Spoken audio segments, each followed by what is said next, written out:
Fala galera, bem-vindos ao podcast do Block Review, em que a gente vai comentar sobre os pontos mais importantes de tudo que a gente já viu até agora. A ideia é fazer um grande compilado aí de dicas, insights e poder acrescentar mais conteúdo aí para vocês. A gente já teve bastante conteúdo de membro superior, de física do ultrassom, falamos sobre cabeça e pescoço, agora abdômen, então nada mais justo do que a gente fazer uma grande revisão aqui.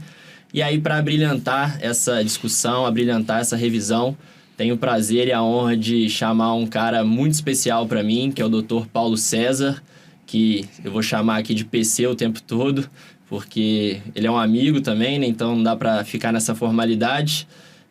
Vou apresentar um pouquinho o PC para vocês, depois eu vou pedir para ele se apresentar também. O PC foi meu chefe durante o meu fellow em anestesia regional pela Unifesp. Ele é um dos coordenadores do programa de pós-graduação, né, da anestesia regional da Unifesp, preceptor da residência, preceptor também da SAFE. E vou pedir para ele se apresentar. PC, legal demais bater esse papo com você hoje aqui.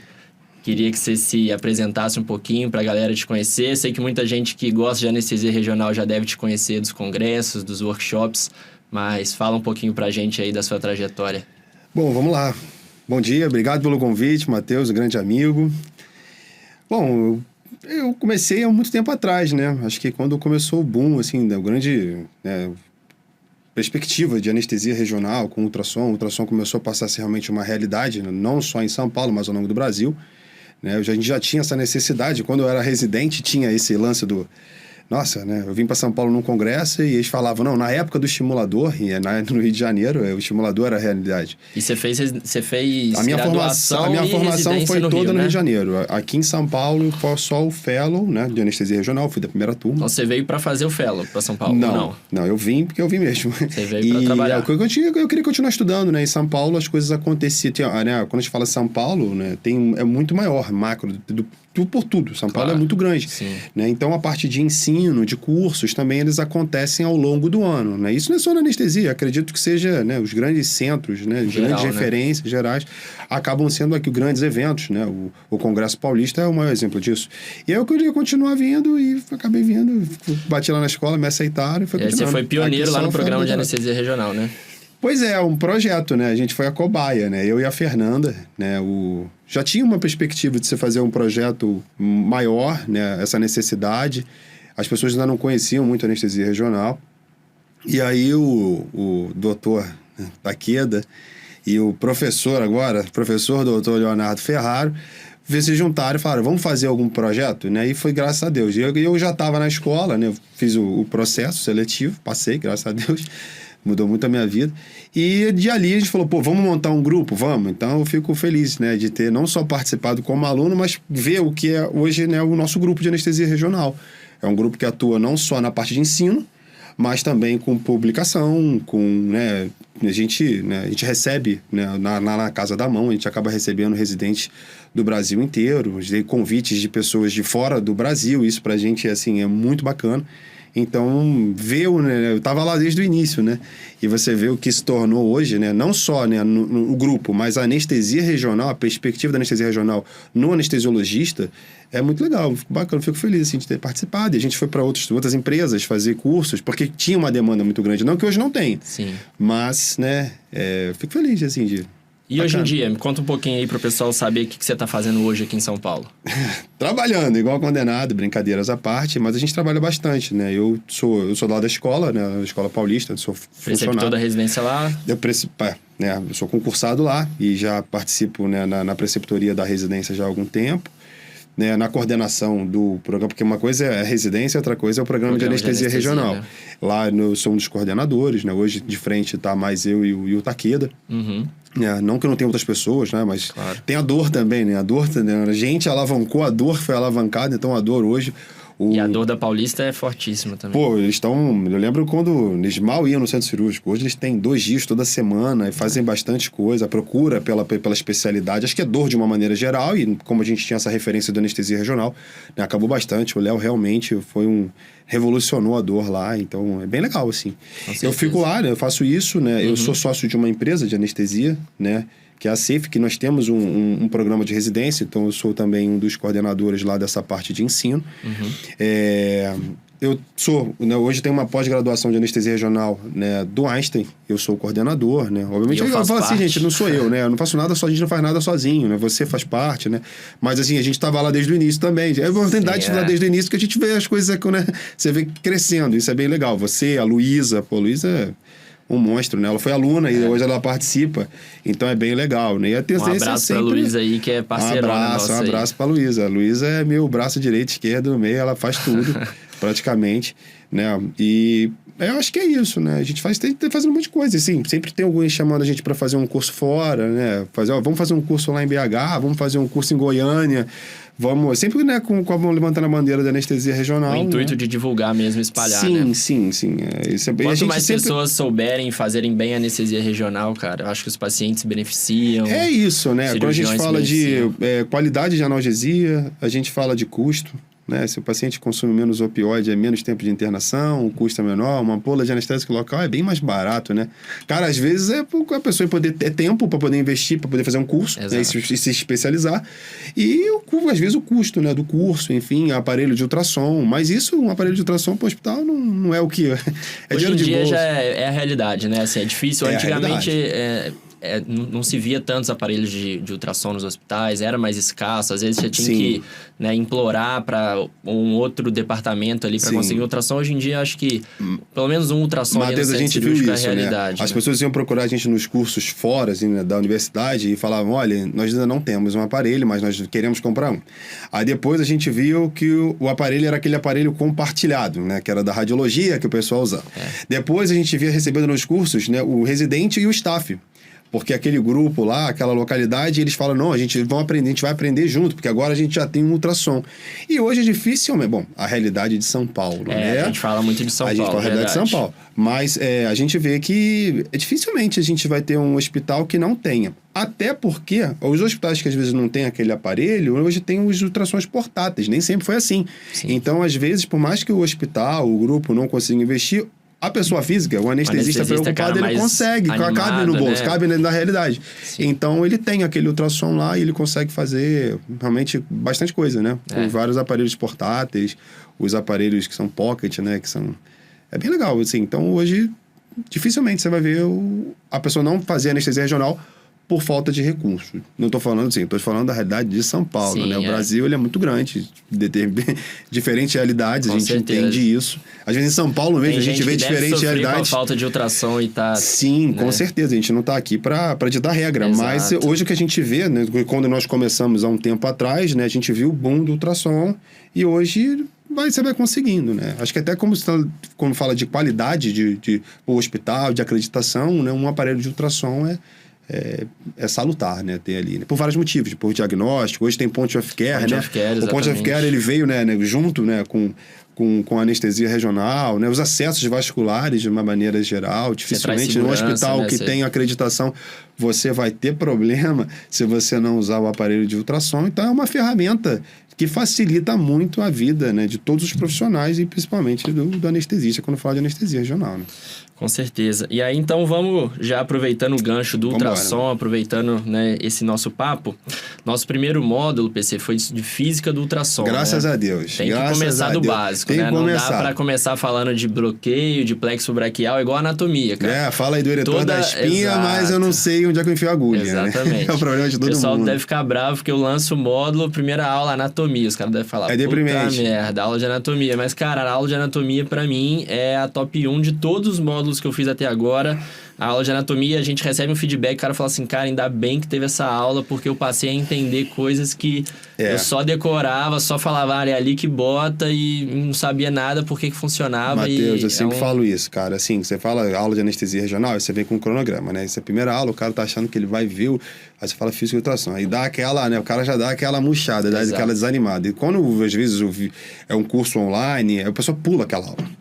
E a pessoa vai já para aula. E assim, tem duas curvas de aprendizado. A primeira é você saber o que você tem que bloquear, são as imagens, as janelas, legal? E a segunda é realmente conseguir colocar a agulha. Exato. Né? Isso que faz o bloqueio demorar 30 segundos e feito de uma maneira calma.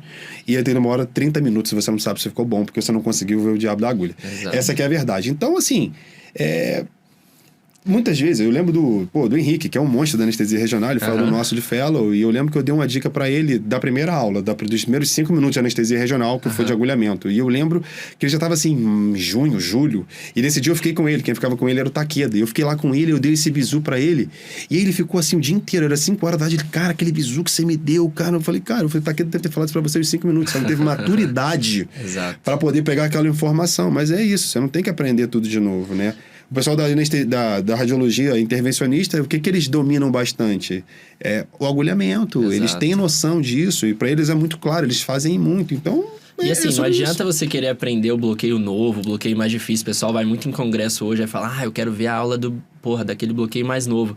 Cara, será que você não tá precisando, às vezes, né? O básico, né? O básico, tipo, conseguir um agulhamento bom naquele bloqueio mais padrãozinho. Eu trabalho pra depois você conseguir... numa outra valência, que não necessariamente na medicina, que a gente fala que o avançado é o básico bem feito. Né? Isso, na nossa realidade, lá é verdade. Às vezes a gente quer fazer o super ultra, porque quando você lança um módulo básico de qualquer coisa, a pessoa sente vergonha de aprender, né? Mas não é básico, é fundamental. Exato. É fundamental você saber como é que aquilo funciona, o que eu preciso fazer para calçar uma boa imagem, que a pessoa acha muito bem a imagem. O olho treinado é isso, né? Você treina o olho e fala, poxa, eu tô vendo lá o plexo braquial, eu consigo ver a raiz C5, C6, ela se juntando ali formando tronco superior. Sim. Pô, legal, bacana. Bota a agulha lá. Então, aí você vê a pessoa rateando, você vê que faltou aquele jogador que tá jogando o clássico no domingo à tarde, mas ele não passou pelas categorias de base. Pulou, né? Você tá entendendo? Ele pulou aquela etapa e aí o cara não consegue acertar o lateral. É sobre isso, entendeu? Exato.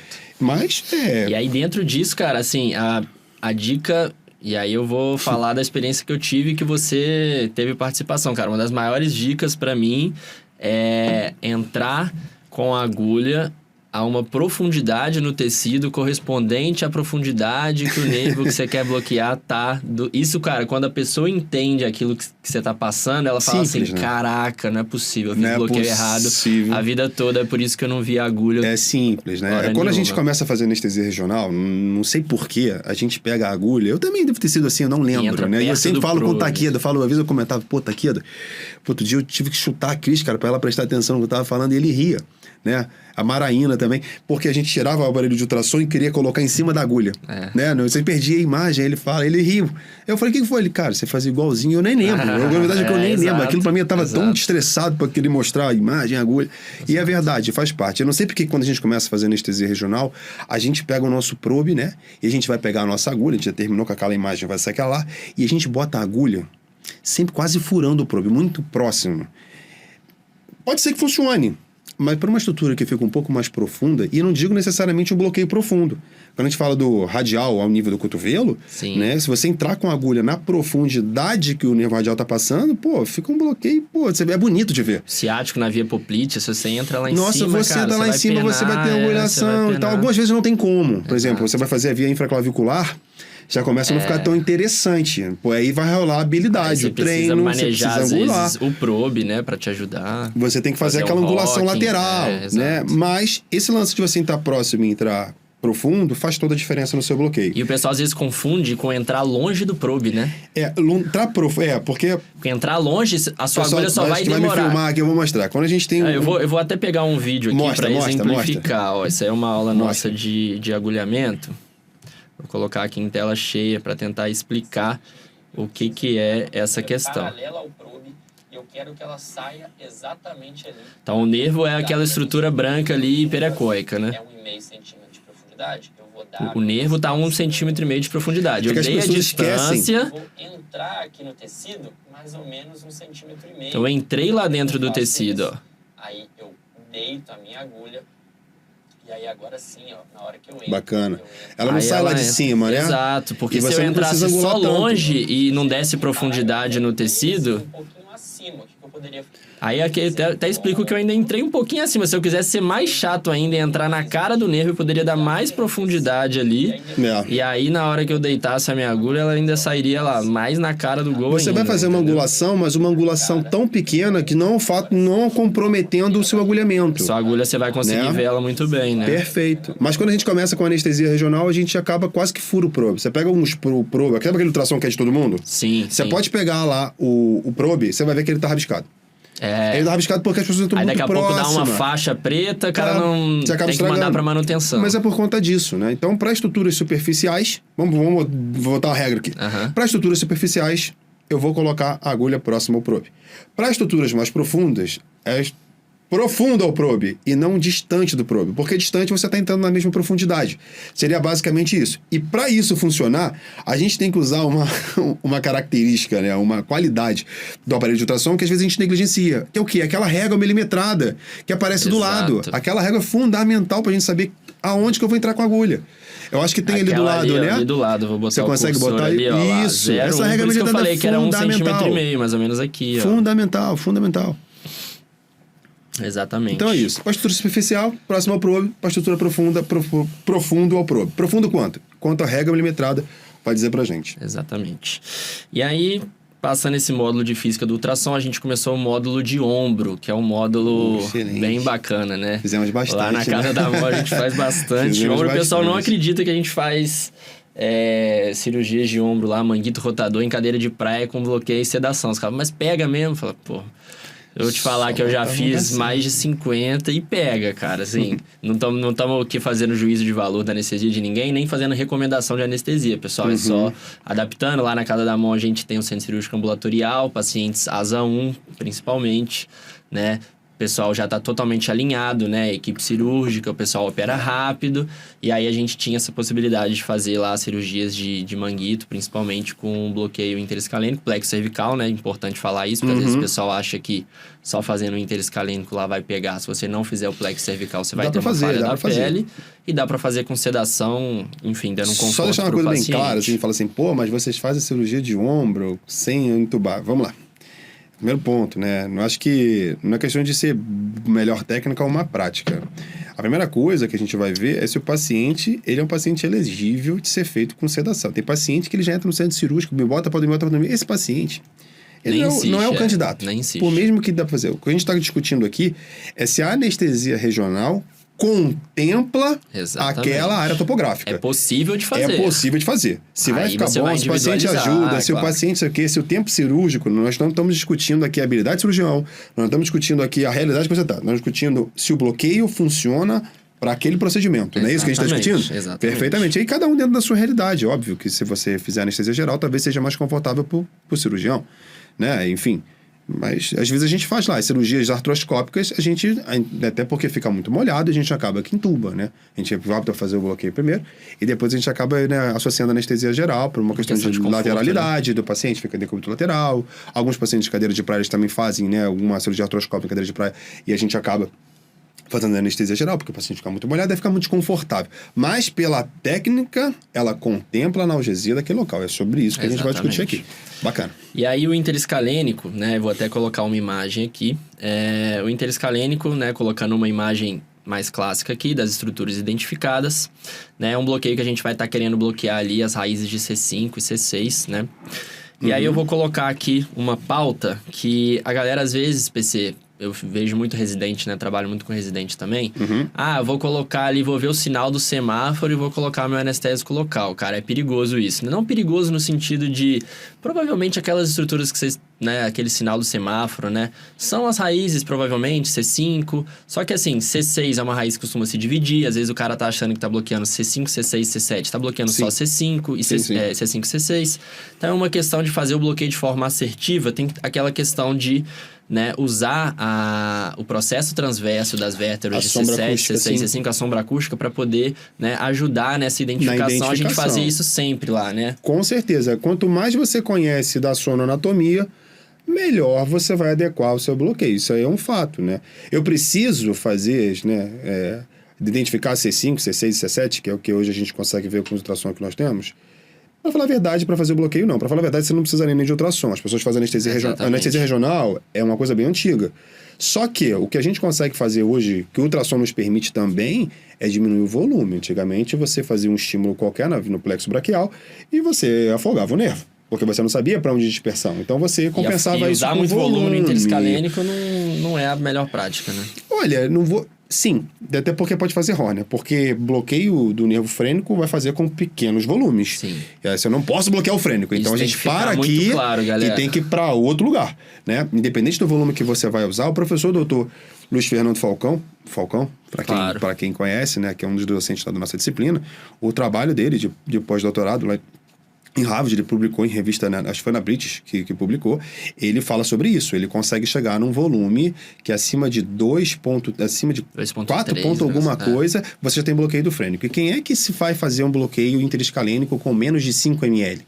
O que eu tô ganhando fazendo isso? Você não vai ter nem analgesia pós-operatória. Provavelmente você pode comprometer. Não, você tem. Pelo trabalho que ele conseguiu provar lá, né? Mas esse trabalho serve pra quê, então? Serve pra falar que se você quer... Eu acho que a grande sacada desse trabalho é o seguinte, amigão. Com grande volume você vai pegar o nervo frênico e com baixos volumes você também vai. Ninguém faz via interescalênica com menos de 5 ml. E porque menos de 5 ml você tá pegando o bloqueio do frênico, então é o seguinte, se a sua preocupação é o frênico, o paciente é o pneumopata, enfim, não quero... vai fazer outro bloqueio. Escolhe outra via que não essa. Mas é sobre isso. A gente consegue fazer... Antigamente fazia-se 40, né, 50 ml, 45 ml tranquilamente na época do estimulador de nervo. Mas quando a gente pega a técnica de Winnie, né, esse artigo foi publicado, se não me engano, em 70, ele escreve em 69, com publicação em 70, ele falava que já tinha relatos de 80 ml. Você imagina 80 ml no plexo braquial? Doideira. Acho que a gente vai ter... todas as complicações. E quando a gente fala de complicações, é o que realmente vai acontecer, não do ponto de vista clínico. Mas vai fazer hérnia, pode fazer intoxicação, porque pode o volume é muito grande. Vai fazer. Não tem jeito, não tem pra onde ir esse anestésico. É a grande verdade. E hoje a gente consegue fazer bloqueios de uma forma com muito 10 mais assertiva, ml, né? com 20, entre 10 e 20, 25 ml. Eu acho que não tem nada demais você usar um pouquinho a mais. Talvez você consiga mexer um pouco na concentração do anestésico local, dependendo daquilo que você quer. Então, uma coisa é bloqueio anestésico, outra coisa é bloqueio analgésico, aquele que você está fazendo como técnica única, ou aquele que você está usando como associação de anestesia geral, enfim, ou então outros bloqueios. Isso você tem que pensar na hora de fazer o bloqueio. Mas a gente consegue um volume bem menor hoje, né? E isso é bastante interessante. E aí a dica dessa imagem aqui, pessoal, é que C7, né? A raiz de C7, ela vai entrar nessa estrutura, essa sombra acústica que representa o processo transverso de C7, que só tem o tubérculo posterior. A imagem fica em rampa. Depois, quando você for subindo um pouquinho, varrendo em direção proximal ao seu probe, você vai achar essa outra estrutura, essa outra sombra acústica, só que agora com 2 tubérculos, sendo que o anterior ele é muito pronunciado, chamado também de tubérculo de Chassagnat. E se você for subindo um pouco mais, você vai achar uma outra sombra acústica também com 2 tubérculos, provavelmente correspondente a C5. Lembrar que C6 aqui, apesar de estar única, muitas vezes ela é encontrada dividida. Então é uma Sim, é uma dependendo da altura que você tiver com o probe, né? Você vai descendo o probe, ele tende a ramificar, como tudo, né? Você vai subindo, ele tende a ficar único. E o grande bizu também, quando a gente fala de...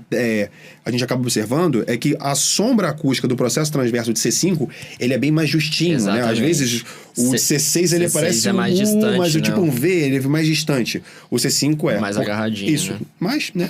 E aí uma outra questão até de segurança, né? A gente selecionou esse artigo aqui, que nem é um artigo muito recente, é um artigo de 2015, mas é um artigo bem bacana, que ele fez um estudo histológico, né, em cadáver para determinar se a injeção de anestésico local, e aí ele usou 0,3 ml de tinta para poder verificar isso, se a injeção intraplexo, que seria essa injeção aqui, que ele está vindo com a agulha entre C5 e C6, que está dividida. Ele passa entre as raízes, entre né? as raízes, né? Uma manobra ali meio perigosa que quem tem domínio de agulhamento consegue fazer, né? Sem tanta dificuldade. Enquanto que aquela técnica ali, a técnica periplexo, ele para ali a agulha, né? A uma distância considerável ali das raízes. E aí a dúvida que fica, né?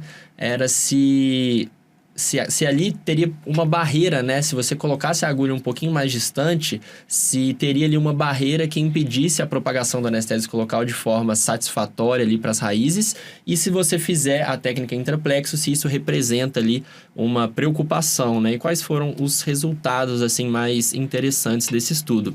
Que a técnica periplexo, ou seja, aquela técnica que fica com a agulha um pouquinho mais distante, não teve extravasamento de tinta para a região subepineural, que seria seria a região perigosa ali que poderia lesar a raiz nervosa.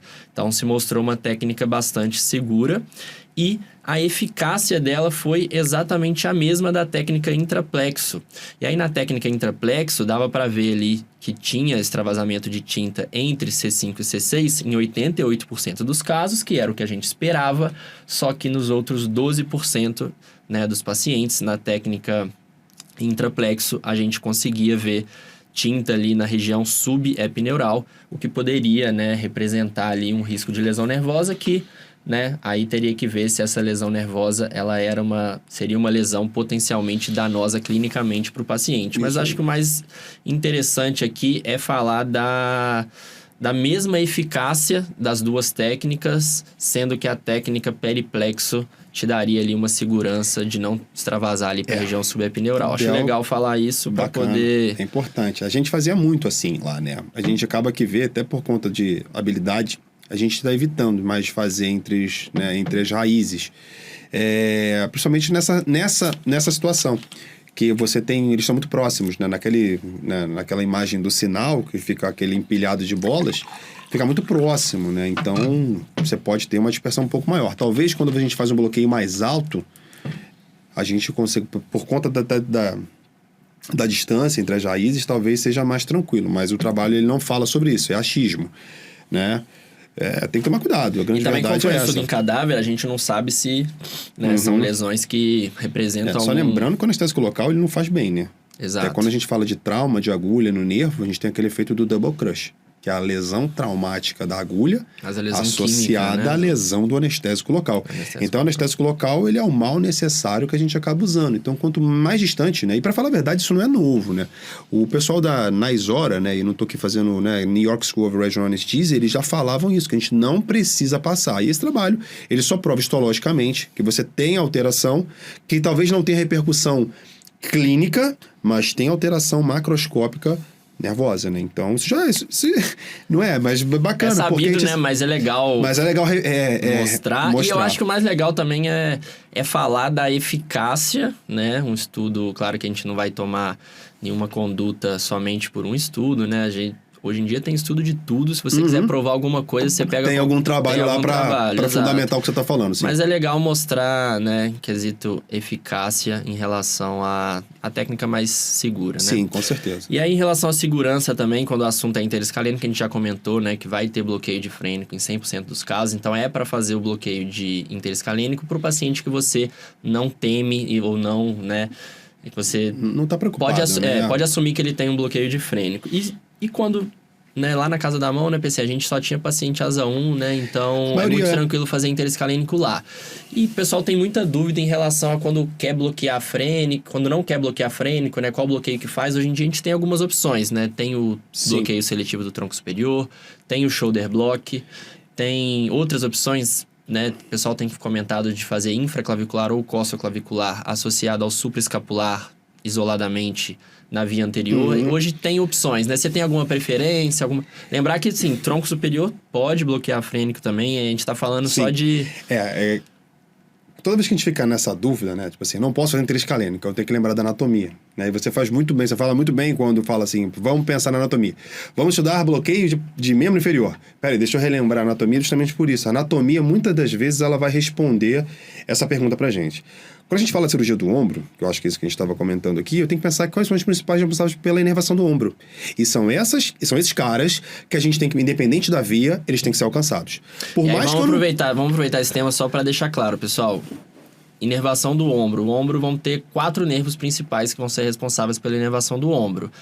O supraescapular, o axilar, o peitoral lateral e o subescapular. Quando a gente faz... O músculo cutâneo também ajuda um pouquinho, bem menor, mas pode ajudar um pouco, sim. O interescalênico seria o bloqueio mais completo do ponto de vista de pegar todos esses nervos. Sim. Então, quando a gente fala de alternativas para o bloqueio interescalênico, não são alternativas necessariamente de bloquear todos os nervos que o interescalênico bloqueia, mas sim poder garantir uma analgesia, pegando às vezes 2, 3 nervos. Isso. Mas podendo dar uma analgesia sem comprometer o frênico. É aquilo que a gente sempre fala, né? Eu sempre gosto de dar esse exemplo, ele é tosco, mas é que eu falo. Quem é melhor, o Pelé ou o Perivaldo? Eu gosto de perguntar isso pra quem não joga ou gosta de futebol. Eu já escutei essa pergunta. Entendeu? Pode falar assim, o Pelé, até porque o Perivaldo a gente nem sabe quem é. E às vezes o Perivaldo, quando a gente fala de anestesia regional, é um bloqueio que não é tão bom quanto o interescalênico, mas vai dar uma analgesia ao ponto de diminuir o consumo de opioide no pós-operatório. O que a gente tem que pensar, né, nesse caso como técnica única, não, a gente vai pensar como anestesia multimodal. Você vai usar o seu bloqueio alternativo, que você não pode fazer pro caso interescalênico, você vai usar os seus analgésicos, você pode usar os anti-inflamatórios, se for permitido usar, você pode fazer qualquer outra coisa que diminua o consumo de opioide no pós-operatório. E aí eu vou te interromper rapidinho, porque tem duas coisas legais para falar em relação a isso. Primeiro que às vezes o pessoal esquece que, cara, primeiro a gente tem que pensar na segurança do paciente. Com certeza. Porque, né, todo mundo quer fazer o melhor bloqueio, todo mundo quer fazer, né, a melhor anestesia regional, mas tem que pensar, cara, é preferível você lançar a mão de outras estratégias de analgesia e ter um paciente compensado do ponto de vista respiratório do que, né, fazer a melhor anestesia, né, que vai cobrir os nervos e, de repente, vai te complicar no pós-operatório. Segurança e individualização. Não dá pra você pegar... O que você faz pra cirurgia do ombro? Você anota como se fosse uma receita de bolo, né? E aí não tem como, né? Isso aí é a Ana Maria Braga, né? Acho que nem a Ana Maria Braga mais fala de receita de bolo, não é verdade? Exatamente. Então não dá pra você pegar aquela fórmula que funciona pra um e achar que vai funcionar pra todo mundo, porque cada paciente tem suas comorbidades, particularidades... E por aí vai. E a outra questão é que o pessoal às vezes esquece também que tá fazendo anestesia regional, tá fazendo um bloqueio, e às vezes esquece da multimodal, né?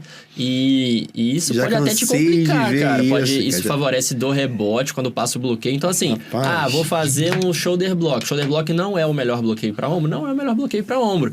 Mas se for a estratégia mais segura, associada a analgésica, associada a opioide de resgate na enfermaria, que seja, né, cara? Com certeza, é uma alternativa bem interessante. Já que eu não posso usar a interescalênica, não tem porquê. Agora, só ele segura uma cirurgia do ombro? O que é essa cirurgia do ombro? Onde é que vai ser incisado? O que é? Então é sobre isso, a analgesia multimodal, as pessoas esquecem, eu já cansei de pegar. Caso assim, você fala assim, pô, já fez o interescalênico, o que você usou aí? Dipirona, paciente alérgico? Não, só fiz o bloqueio. Não, mas, tipo, tá. Mas e a prescrição pós-operatória, sabe aquele papo do remite? Você tem que fazer o quê? Tudo bem, o bloqueio é muito bom, mas a gente tá pensando... né, cara? O bloqueio vai passar. Quando a gente está pensando em anestesia, a gente tem que tentar diminuir o máximo a resposta endócrino-metabólica ao trauma cirúrgico, né? Para você controlar. Então, não é nem anestesia regional isso, né? A gente tem que pensar como, né? Quando a gente fala de período pré-operatório, sobre isso. A dor rebote, ela é muito comum em alguns casos, principalmente na cirurgia do ombro. A gente já cansou de ver isso. Uma vez um amigo me ligou e falou, eu tô com uma dor, operei o ombro fora. Ele, tô com dor, tô desiste. Cara, uma dor, você não tá entendendo. Eu falei, não, eu tô assim. É o seguinte, pergunta lá pro seu cirurgião se eu posso ir aí te bloquear agora. Tu vai fazer um interescalênico na casa dele? Vou, mas eu tô com concentração analgésica para tentar diminuir, né? E uma das coisas que acaba acontecendo, né? A gente talvez tenha um pouco mais lá, porque como a gente não associa anestesia geral, a gente usa um anestésico local mais concentrado. E talvez a concentração mais concentrada do anestésico local possa ser um dos fatores de risco para dor rebote. A gente ainda tem que estudar, a gente tem um trabalho publicado lá pela escola, pela Casa da Mãos, que fala sobre isso. É um trabalho da... Quem foi que fez mesmo? Agora não tô lembrado quem é que fez, peço até desculpa, porque são muitos trabalhos que a gente acaba fazendo lá, mas é sobre isso, né? Quais são os fatores de risco que a gente consegue identificar o quê? Pô, esses pacientes que representaram tinham isso aqui, ó. Então, uma das coisas que a gente talvez possa mudar é a concentração do anestésico local no bloqueio. E aí usar a multimodal vai ajudar nisso aí, né? Com certeza, né? Você não dá pra esperar o paciente começar a sentir dor, você falar, ó, toma essa dipirona, esse comprimidinho aqui agora. Talvez não seja o suficiente, né? E aí, eu queria falar um pouquinho do bloqueio seletivo do tronco superior, porque é uma estratégia que... Às vezes o pessoal tem muito como carta na manga, não pode fazer o interescalênico, vou fazer o bloqueio seletivo do tronco superior. Pessoal, quando a gente fala de interescalênico e frênico, é porque o frênico ele vai passar ali sobre o escaleno anterior.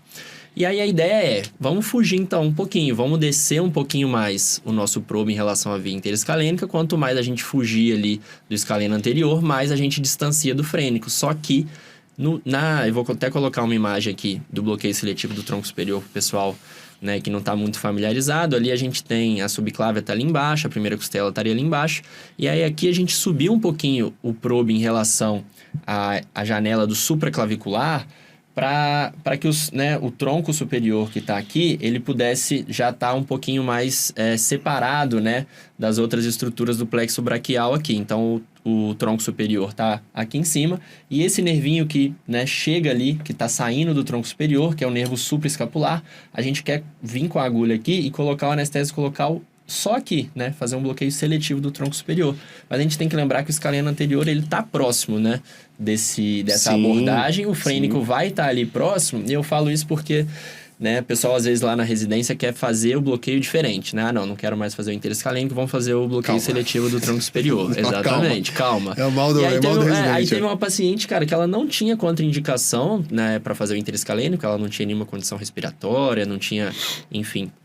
nada que contraindicasse o bloqueio do interescalênico, mas a residente falou, cara, vamos fazer o seletivo do tronco superior para eu treinar? Cara, vamos lá, né? Vamos atender também ao pedido dos residentes. Vamos fazer o bloqueio seletivo do tronco superior. Eu não tenho vídeo do bloqueio, mas a gente fez o bloqueio e eu fiz, se eu não me engano, 7 ml no tronco superior, que é um volume... digamos que aceitável para tronco superior, mas é um volume que eu tô correndo risco. Mas era uma paciente que dava para correr o risco porque, né, ela não tinha nenhuma contraindicação. E aí a paciente acorda, né, aí eu fui almoçar, passei o caso para um colega, o colega ficou responsável pelo caso e ficou com o residente. A residente... eu volto do almoço, a residente tá na sala, o preceptor falando, cara, o paciente tá desconfortável, acho que tá bloqueio residual. Aí já tô fazendo, né, revertendo mais, fazendo mais neostigmina lá, e eu acho que ela tá esquisita, respirando mal, acho que tá com bloqueio residual.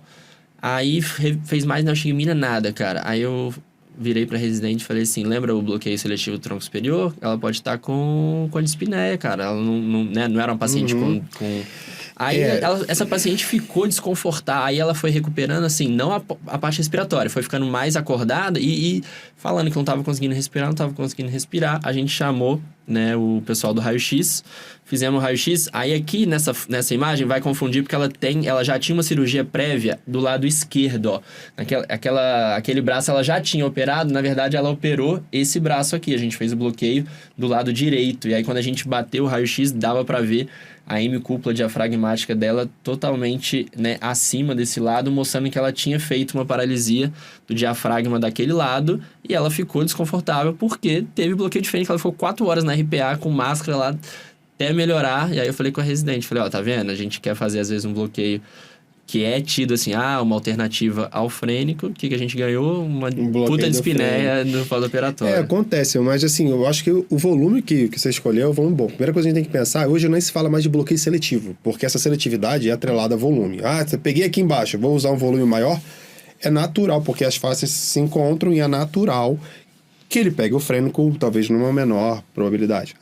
O trabalho da Fernanda, foi a tese de doutorado dela, era sobre isso, né? A gente viu esses bloqueios na via interescalênica mesmo, foi na via interescalênica mesmo, para não falar que, não, na interescalênica, e ela comparava volumes, né? E mesmo, o primeiro bloqueio que sempre pega é o bloqueio do frênico, mesmo com baixos volumes. O que a gente viu é o quê?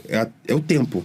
Por quanto tempo esse paciente fica? Vamos lá, ele entra na sala, você faz o bloqueio, ele opera e recupera na RPA. Quando ele vai para o quarto, o volume menor, talvez você já não tenha mais aquele bloqueio do frênico. Então você libera, você perde esse paciente, né, do seu olhar, mas ele já não tem mais o bloqueio do frênico. Isso é interessante, porque é como se fosse um bloqueio do frênico autolimitado. É uma informação, mas esse paciente não pode de forma alguma, aí é isso, a gente tem as alternativas e o bloqueio que a gente fala, o bloqueio do tronco superior, porque a seletividade muitas vezes está atrelada ao volume. Se você usou 10 ml, amigão, você usou 7, né? Não tem como você garantir essa seletividade.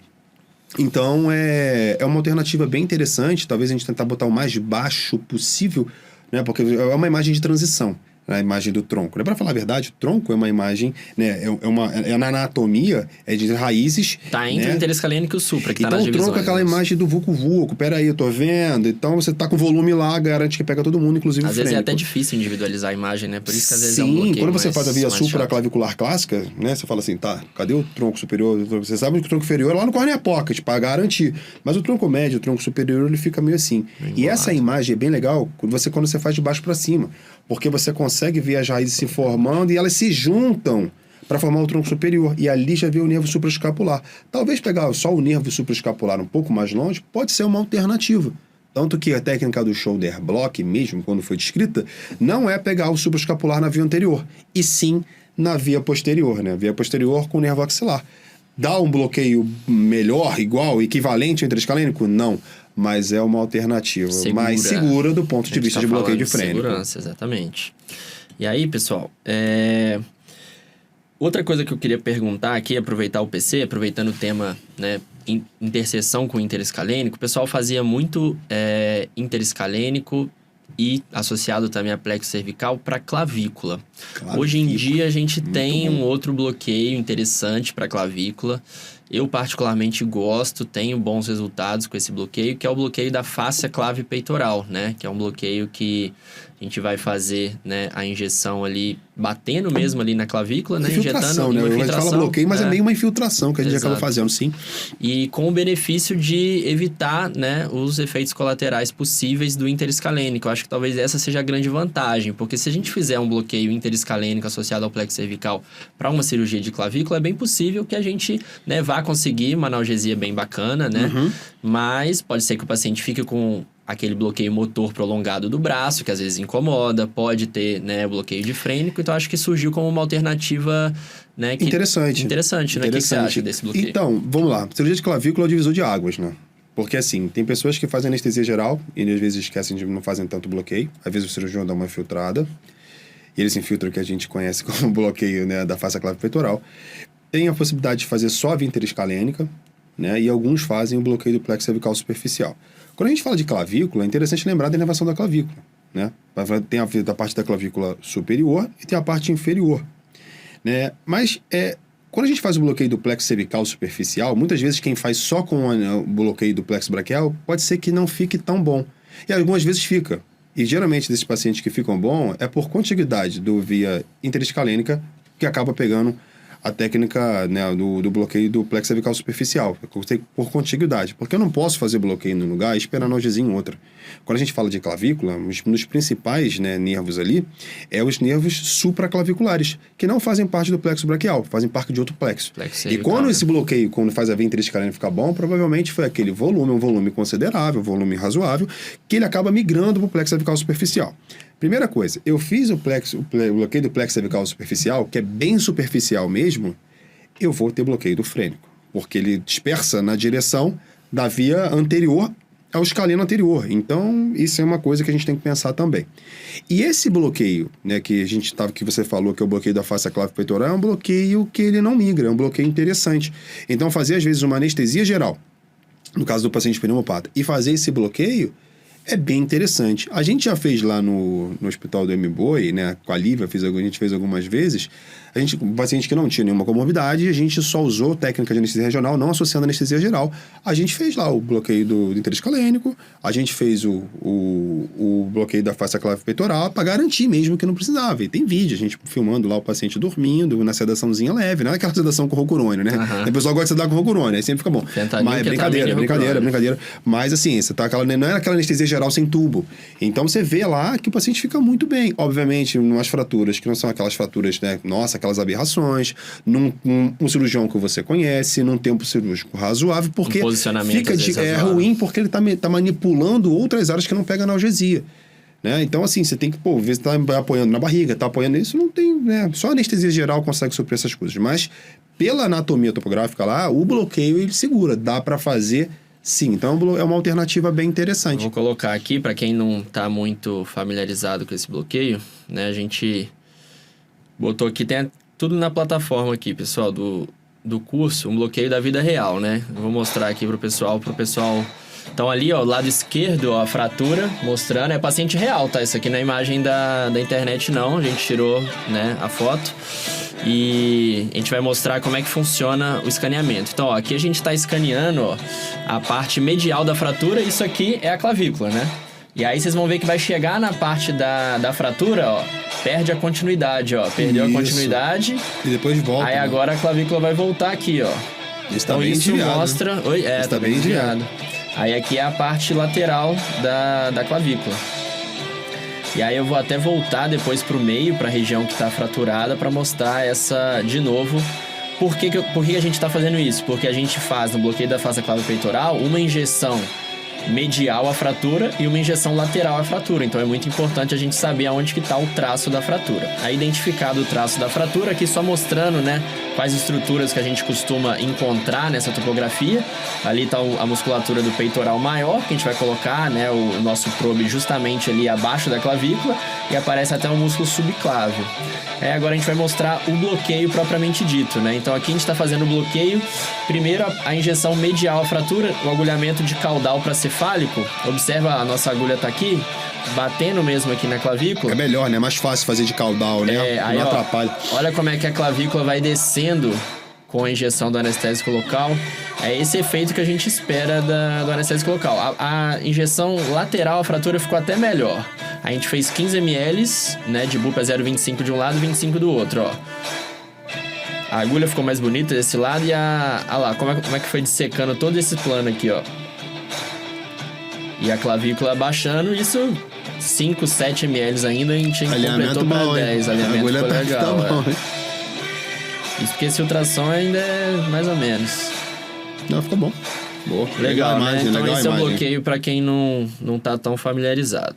Uma alternativa bem interessante. E aí, então, vamos avançar aqui, né, para cirurgias, né, os bloqueios, principalmente para braço e cotovelo, né, supra, infra, costoclavicular. E aí eu vou trazer uma pergunta de um aluno que ele perguntou, e aí vamos ver se você vai ter uma resposta parecida com a minha. Ele falou assim que ele faz bastante anestesia para confecção de fístula arteriovenosa no braço. Também tá? faz. Uhum. E ele falou que ele costuma fazer abordagem supraclavicular, associa ao intercosto braquial, e ele falou que ele estava tendo falha porque às vezes a incisão do cirurgião chegava muito próxima à axila.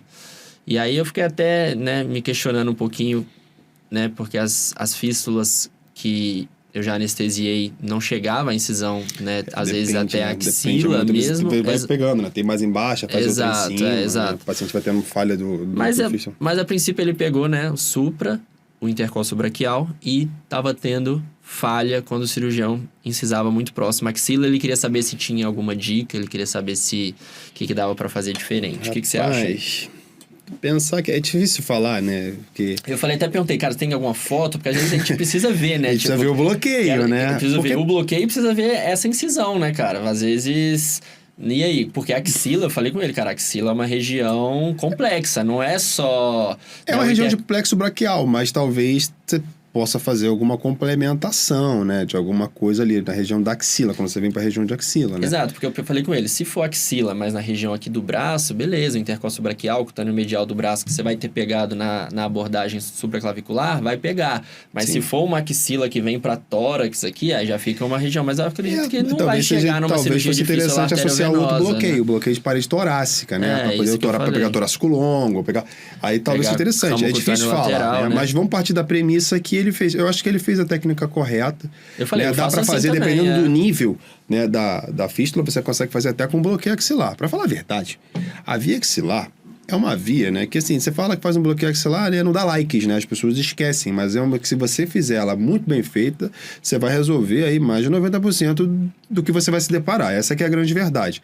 E a técnica supraclavicular, eu acho que é muito boa, né? Eu questiono às vezes a técnica infra, né, para cirurgia do braço, assim. Porque o que você não faz com o infra, né? O que você faz com o infra que você não consegue fazer com as outras vias, né? O que você não faz? Perguntando, quando que eu faço supra, quando que eu faço infra, quando que eu faço costo? Pela dificuldade do infra, não tem nada contra o infra, mas o infra é um bloqueio. As indicações são as mesmas, né? As mesmas. O infra é considerado um bloqueio de parede de habilidade difícil, melhor, de parede não, desculpa, falei errado, mas um bloqueio de habilidade avançada, por causa do agulhamento.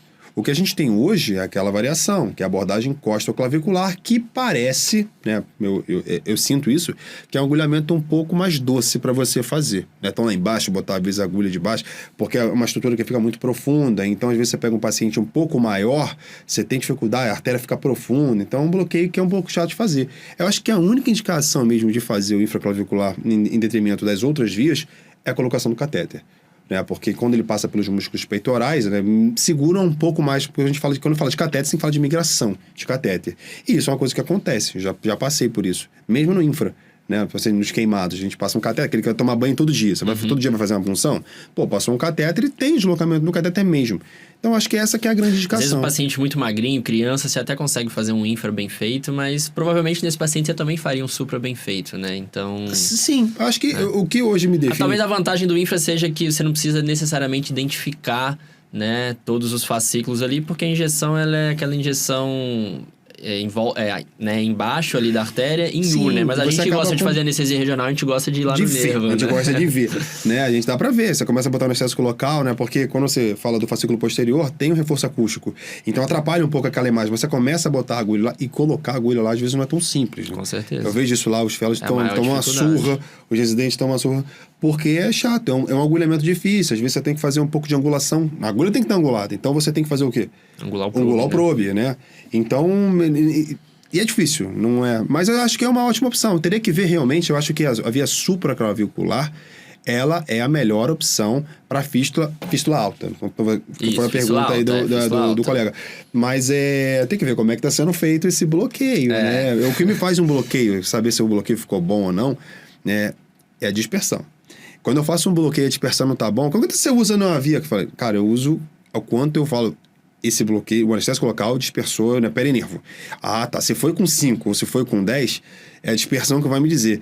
Então, a dispersão, ela faz toda a diferença, né? A gente faz bloqueio e não testa. E às vezes, pode estar libera. Isso que eu ia falar. Às vezes pode a dispersão... Que isso? Você sabe que, cara, é latência. Por quê? Porque eu vi a dispersão. Não tem como. Não tem como. Aí você vai ver daqui a pouco, tá ficando dormente. É o tempo do cirurgião ali de germar, ele se escovar, aquela coisa toda, montar a mesa. Quando você vai ver, o bloqueio tá funcionando. Faz com aquela sedaçãozinha no padrão ali. Vai muito bem, entendeu? Então, assim, não tô falando que ele dispersa da forma errada. Mas esse é um dos fatores que a gente tem que avaliar por que não tá ficando bom. Porque a técnica supraclavicular, né? Ele não faz em axila, né? Olha, eu trabalho no Hospital do Rim. Eu vejo bastante, né? O lugar que mais faz transplante de rim no mundo. É a casuística acaba que é nossa lá. E, assim, o tempo de fístula é muito rápido. Às vezes vai para um lado, vai para o outro. Mas, assim, bem alto mesmo, eu normalmente eu não vejo. Aqui em cima a gente vê, né? Por isso um pouco que eu falei acima com ele. do Cara, sim. Ele até prometeu pra gente que ele vai tirar uma foto da próxima do bloqueio e da incisão do cirurgião pra gente poder ajudar melhor ele. Mas tá... Com certeza, mas é isso mesmo. Tá, ele lembrou, né, que a gente falou. Só lembrando aí pra galera que tá vendo aí, é o quê? Por que ele fez o bloqueio do intercósteo braquial? O bloqueio intercósteo braquial não faz parte do plexo braquial. Ele vem de T2, é o nervo intercostal. E aquele papo, eu não posso fazer anestesia no braço esperando anestesia na perna. São coisas diferentes. E aí ele fez a complementação e foi muito bem, né? Então, era pra ter ficado bom. Era pra ter ficado bom e ele escolheu a técnica certa. Sim, isso aí creio que sim. Não é só fístula alta, não. Eu acho que a cirurgia do cotovelo, de uma maneira geral... Fica muito bom com o supra, né? Fica muito bom com a técnica supraclavicular. Antigamente o pessoal fazia aquele bloqueio, né? Que era do plex, que se chamava assim, né? Fazia interescalênica, né? Fazia o supra e fazia axilar. Enfim, né? Acho que dá pra você escolher uma só, né? E fazer bem feito e indicar, né? Qual anatomia vai te dizer qual é a melhor via que você vai escolher. Beleza. E aí, então, pegando o gancho do bloqueio axilar, o pessoal, às vezes, que se queixa muito de falha, né? Na hora que tá fazendo o bloqueio de axilar. E aí, né? Uma das dúvidas é como eu posso melhorar o meu bloqueio axilar, né? E aí, você tem alguma dica pro pessoal em relação ao axilar? Tenho, né? A primeira delas sempre vê a ponta da agulha. Porque as pessoas têm, né? Embora, né, a gente possa chegar lá atrás da artéria e fazer um volume grande, um volume maior do que a gente está acostumado a fazer. Essa é uma técnica, né? De fazer um volume bom atrás da artéria, que naquela época, antes do ultrassom, seria a técnica transarterial, era o que as pessoas faziam. Mas não vai pegar o músculo cutâneo. Porque o músculo cutâneo... Quando a gente fala de via axilar, vamos relembrar aqui. Eu preciso pegar 4 nervos. Músculo cutâneo, axilar, mediano e ulnar. 3 têm íntima relação com a artéria. Músculo cutâneo, mediano, ulnar e radial. Eu falei errado? Você falou axilar. Opa, desculpa, falei errado então. Então são esses 4 nervos, beleza. Agora, o músculo cutâneo não necessariamente tem íntima relação com a artéria. O que a gente vê algumas vezes é que ele está grudado no mediano. Você fala, pô, esse mediano está muito grande e eu estou com dificuldade para achar. Vai mexendo o probe para um lado para o outro, você vai ver que às vezes ele vai se destacar. Mas não é uma regra. Então, fazer um volume grande pode ser que você, mesmo assim, tenha alguma falha. A gente tem até um trabalho desse publicado também, que falava de volumes e tal, e latência, enfim. Mas é sobre isso, entendeu? Pegar o perinervo é o que a gente vê, até por conta de latência, que é interessante, a gente vai botar entre 5, 6, 7 ml ali de cada nervo. Os nossos resultados são muito bons. Agora, eu preciso identificá-los. Para quem está começando, não tem tanta prática de fazer, é muito legal associar o ultrassom com o estimulador, para você ter certeza que aquela estrutura que você está dispersando na anestesia local é o nervo. Então, estimula todos antes de começar a injetar. Tem muita variação anatômica, né, na via axilar. Existe livro descrito que só descreve variação anatômica, né, do plexo braquial. Então, antigamente, que a gente não usava ultrassom, né, as pessoas faziam aquela técnica do duplo clique, que é a técnica de Winnie clássica, e faziam um volume no padrão, e não ficava bom mesmo no cara magro. Você fala, pô, mas aí o duplo clique... Não, é por conta, provavelmente, esses bloqueios que não eram comum, mas é porque tinha variação anatômica. Às vezes o plexo braquial, né, ele tá passando por dentro do músculo, às vezes tem uma... Eu já peguei um músculo cutâneo grudado no osso, cara. Entendeu? Eu falei, e por que eu descobri? Porque a gente tava usando o estimulador de nervo. Eu falei, cara, coloca lá. Aí eu, falei, tá resolvido. Mas como é que você sabe? Eu falei, não sei, ué, eu tinha que procurar. Mas é sobre isso, entendeu? Você tem que ver o nervo e colocar no anestésico local. Eu acho que a falha... eu acho tão... Bloqueio de nervo distal, né? Bloqueio, né, periférico mesmo, que ele já tá... Axilar já tá no nervo terminal, né? Terminal, eu não consigo ver a falha... Talvez seja da identificação, né, das estruturas. Provavelmente, às vezes o volume, a dispersão não ficou tão boa, mas assim, é porque ali é muito claro. Se você viu, você vai bloquear, se você não viu, você acaba tendo falha. A falha mesmo, é só se a dispersão não ficou boa. E pode acontecer, aí não tem jeito, né? Você identificou, mas a dispersão não ficou legal. Você pode ter uma latência, às vezes, prolongada, que você fala, poxa, teve falha. Né? Porque você faz um bloqueio em 5 minutos, o cara já tá aqui com a mão, ó, pô, tá formigando, tá vasodilatando. Cara, é uma questão de tempo pra pegar o bloqueio motor, né? Mas, assim, eu não consigo ver muita... E tem a pessoa, às vezes, uma das maiores falhas, talvez seja do radial, porque o radial tem duas questões. Primeiro que o radial, às vezes, o pessoal acha que ele tá embaixo da artéria, quando muitas vezes o que tá embaixo da artéria... Tá atrás ou não? Uhum. E faz uma imagem hiperecóica, às vezes é o reforço acústico da artéria. E tem uma outra questão também que o radial, ele depois que ele tá ali na via axilar, ele segue um trajeto em direção ao húmero. E aí se você faz, de repente, coloca o probe um pouquinho mais distal do que a prega axilar e perde o tendão conjunto, e aí é uma coisa interessante pra gente mostrar aqui do tendão você conjunto. Falou de dica, eu acho que a melhor imagem pra gente, né, mostrar, né, a via axilar é essa aí que você está mostrando. A gente consegue ver muito bem os nervos, não, mas eu vejo bem o tendão conjunto. Eu consigo provar que todos os nervos, agora ficou legal, né, que você deu pausa e ela dá uma desfocada. Todos os nervos estão acima daquele tendão. Passa aí com o probe, mostra aí pro pessoal. Olha, repara, pessoal, onde que tá o probe? Ele tá na axila, né, cara? Próxima ao oco axilar, né? Exatamente. Às vezes o pessoal escaneia mais distal, né? Achando que aquela imagem, às vezes, você tá vendo bem determinado nervo, e aí às vezes você perde não vê o radial. Todos, e você vê, tem muito vaso, a artéria muitas vezes está ramificada, é uma imagem que não é tão nítida. Para mim, essa é uma das melhores imagens, porque os nervos quando a gente consegue mostrar o tendão conjunto, eles parecem que ficam mais próximos da artéria, mais próximos dos uns dos outros. Mesmo assim, pela hipercogenicidade do tendão conjunto e pelo reforço acústico, às vezes o radial, que é a grande dificuldade, e às vezes pode ser desafiador para um cara experiente. Eu já me deparei com o radial e falei, pô, deixa eu ver se tá aqui mesmo. Será que aquele é o radial? Mas não se preocupa. Mas eu não tô usando estimulador, eu não tenho agulha de estimulador, né? Não sei qual agulha que você faz, eu fiz com agulha de hack, eu não tô aqui para julgar o que você tá fazendo. Mas vale a pena você jogar uma coisa preta no branco. E às vezes o nervo ele vai brilhar. Realçar a diferença. Ele realça a diferença. Você está jogando uma coisa anecoica, que é o líquido, seu anestésico local. E você consegue dispersar, nem que seja um soro fisiológico, para depois você vir com o seu anestésico local para não perder, né?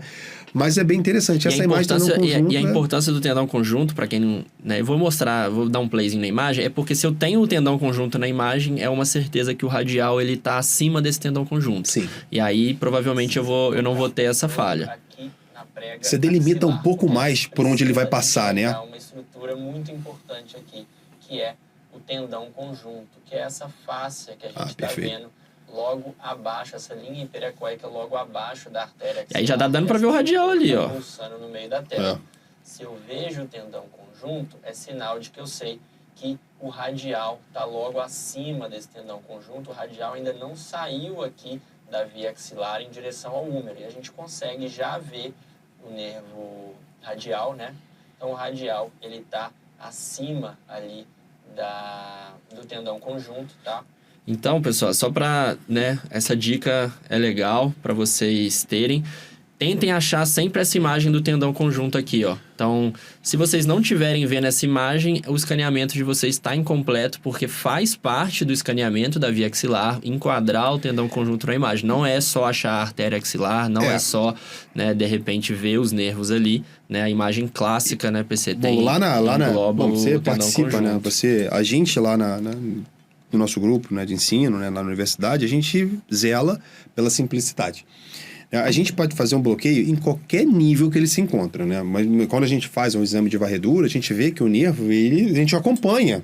Talvez lá da axila. Acompanha, às vezes, até para tirar dúvida. Tipo, será que aquele é o ulnar? Vamos descer no cotovelo e volta. Pessoal, o exame de ultrassom é um exame dinâmico. Isso aqui não é onde está o óleo, que você abre, lembra do onde está o óleo? Você abre aquele negócio e fica procurando... Não, é exame dinâmico. Você vai fazer um ultrassom de abdômen, você vai ver que o radiologista ele vai com ultrassom para um lado, para o outro, para achar o quê? A melhor janela. É assim com o ecocardiografista e por aí vai. E nosso exame não vai ser diferente. A gente tem que, muitas vezes, procurar. Agora, uma dica para procurar é mostrar o tendão conjunto, porque ele fica mais fácil, fica uma imagem mais limpa. Eu gosto de falar que a imagem é mais limpa. Não tem tanto vaso, obviamente, a gente está fazendo pressão para ocluir as veias, mas assim, você não tem tanta artéria ramificada, a imagem ela fica muito justa. Eu estou pegando aí, 4 centímetros, eu estou vendo a imagem 1,5 centímetro, eu estou vendo os 4 nervos depois ali. Depois eu até ajusto para ver o que eu preciso, mas só para o pessoal ver depois ali certinho o tendão conjunto, né, que é um tendão comum ao redondo e ao tríceps ali embaixo. E outra coisa, caso o radial, eu acho que a grande dificuldade muitas vezes, né, é o radial. Não consegui fazer, não estou satisfeito, pega ele ao nível do cotovelo. Dependendo do que é a sua cirurgia, talvez você consiga complementar. No antebraço, no punho, na mão, né? Dá pra fazer. Dá pra pegar ele mais alto também, se for o caso. Você consegue fazer bem, né? O bloqueio. Inclusive, um negócio legal, eu acho que o pessoal tem pouca vivência, pouca experiência com os periféricos, né, cara? Demais. E lá na casa da mão acaba sendo um diferencial, né? Quando a gente faz lá, né? Dos residentes externos, então, roda o pessoal da residência do Einstein, tem sempre alguém de fora, né? Fora de São Paulo. As pessoas olham, as pessoas ficam, nossa, por quê? Porque muitas das cirurgias da mão, né, de antebraço, são aquelas cirurgias menores, cirurgia de partes moles, aqueles tumorzinhos, cisto sinovial, um cisto outro qualquer, um túnel do carpo, um dedo em gatilho. E às vezes você faz um axilar muito bem feito, pô, você tá dando um bloqueio do cara de horas e horas de bloqueio motor. Então, fazer o bloqueio ao nível do cotovelo, ele mobiliza um pouco mais. Ou então, se eu quiser fazer ainda abaixo do nível do cotovelo, é possível de ser feito. Porque são cirurgias rápidas, às vezes o garrote não, né, não vai incomodar tanto, e são alternativas bem interessantes.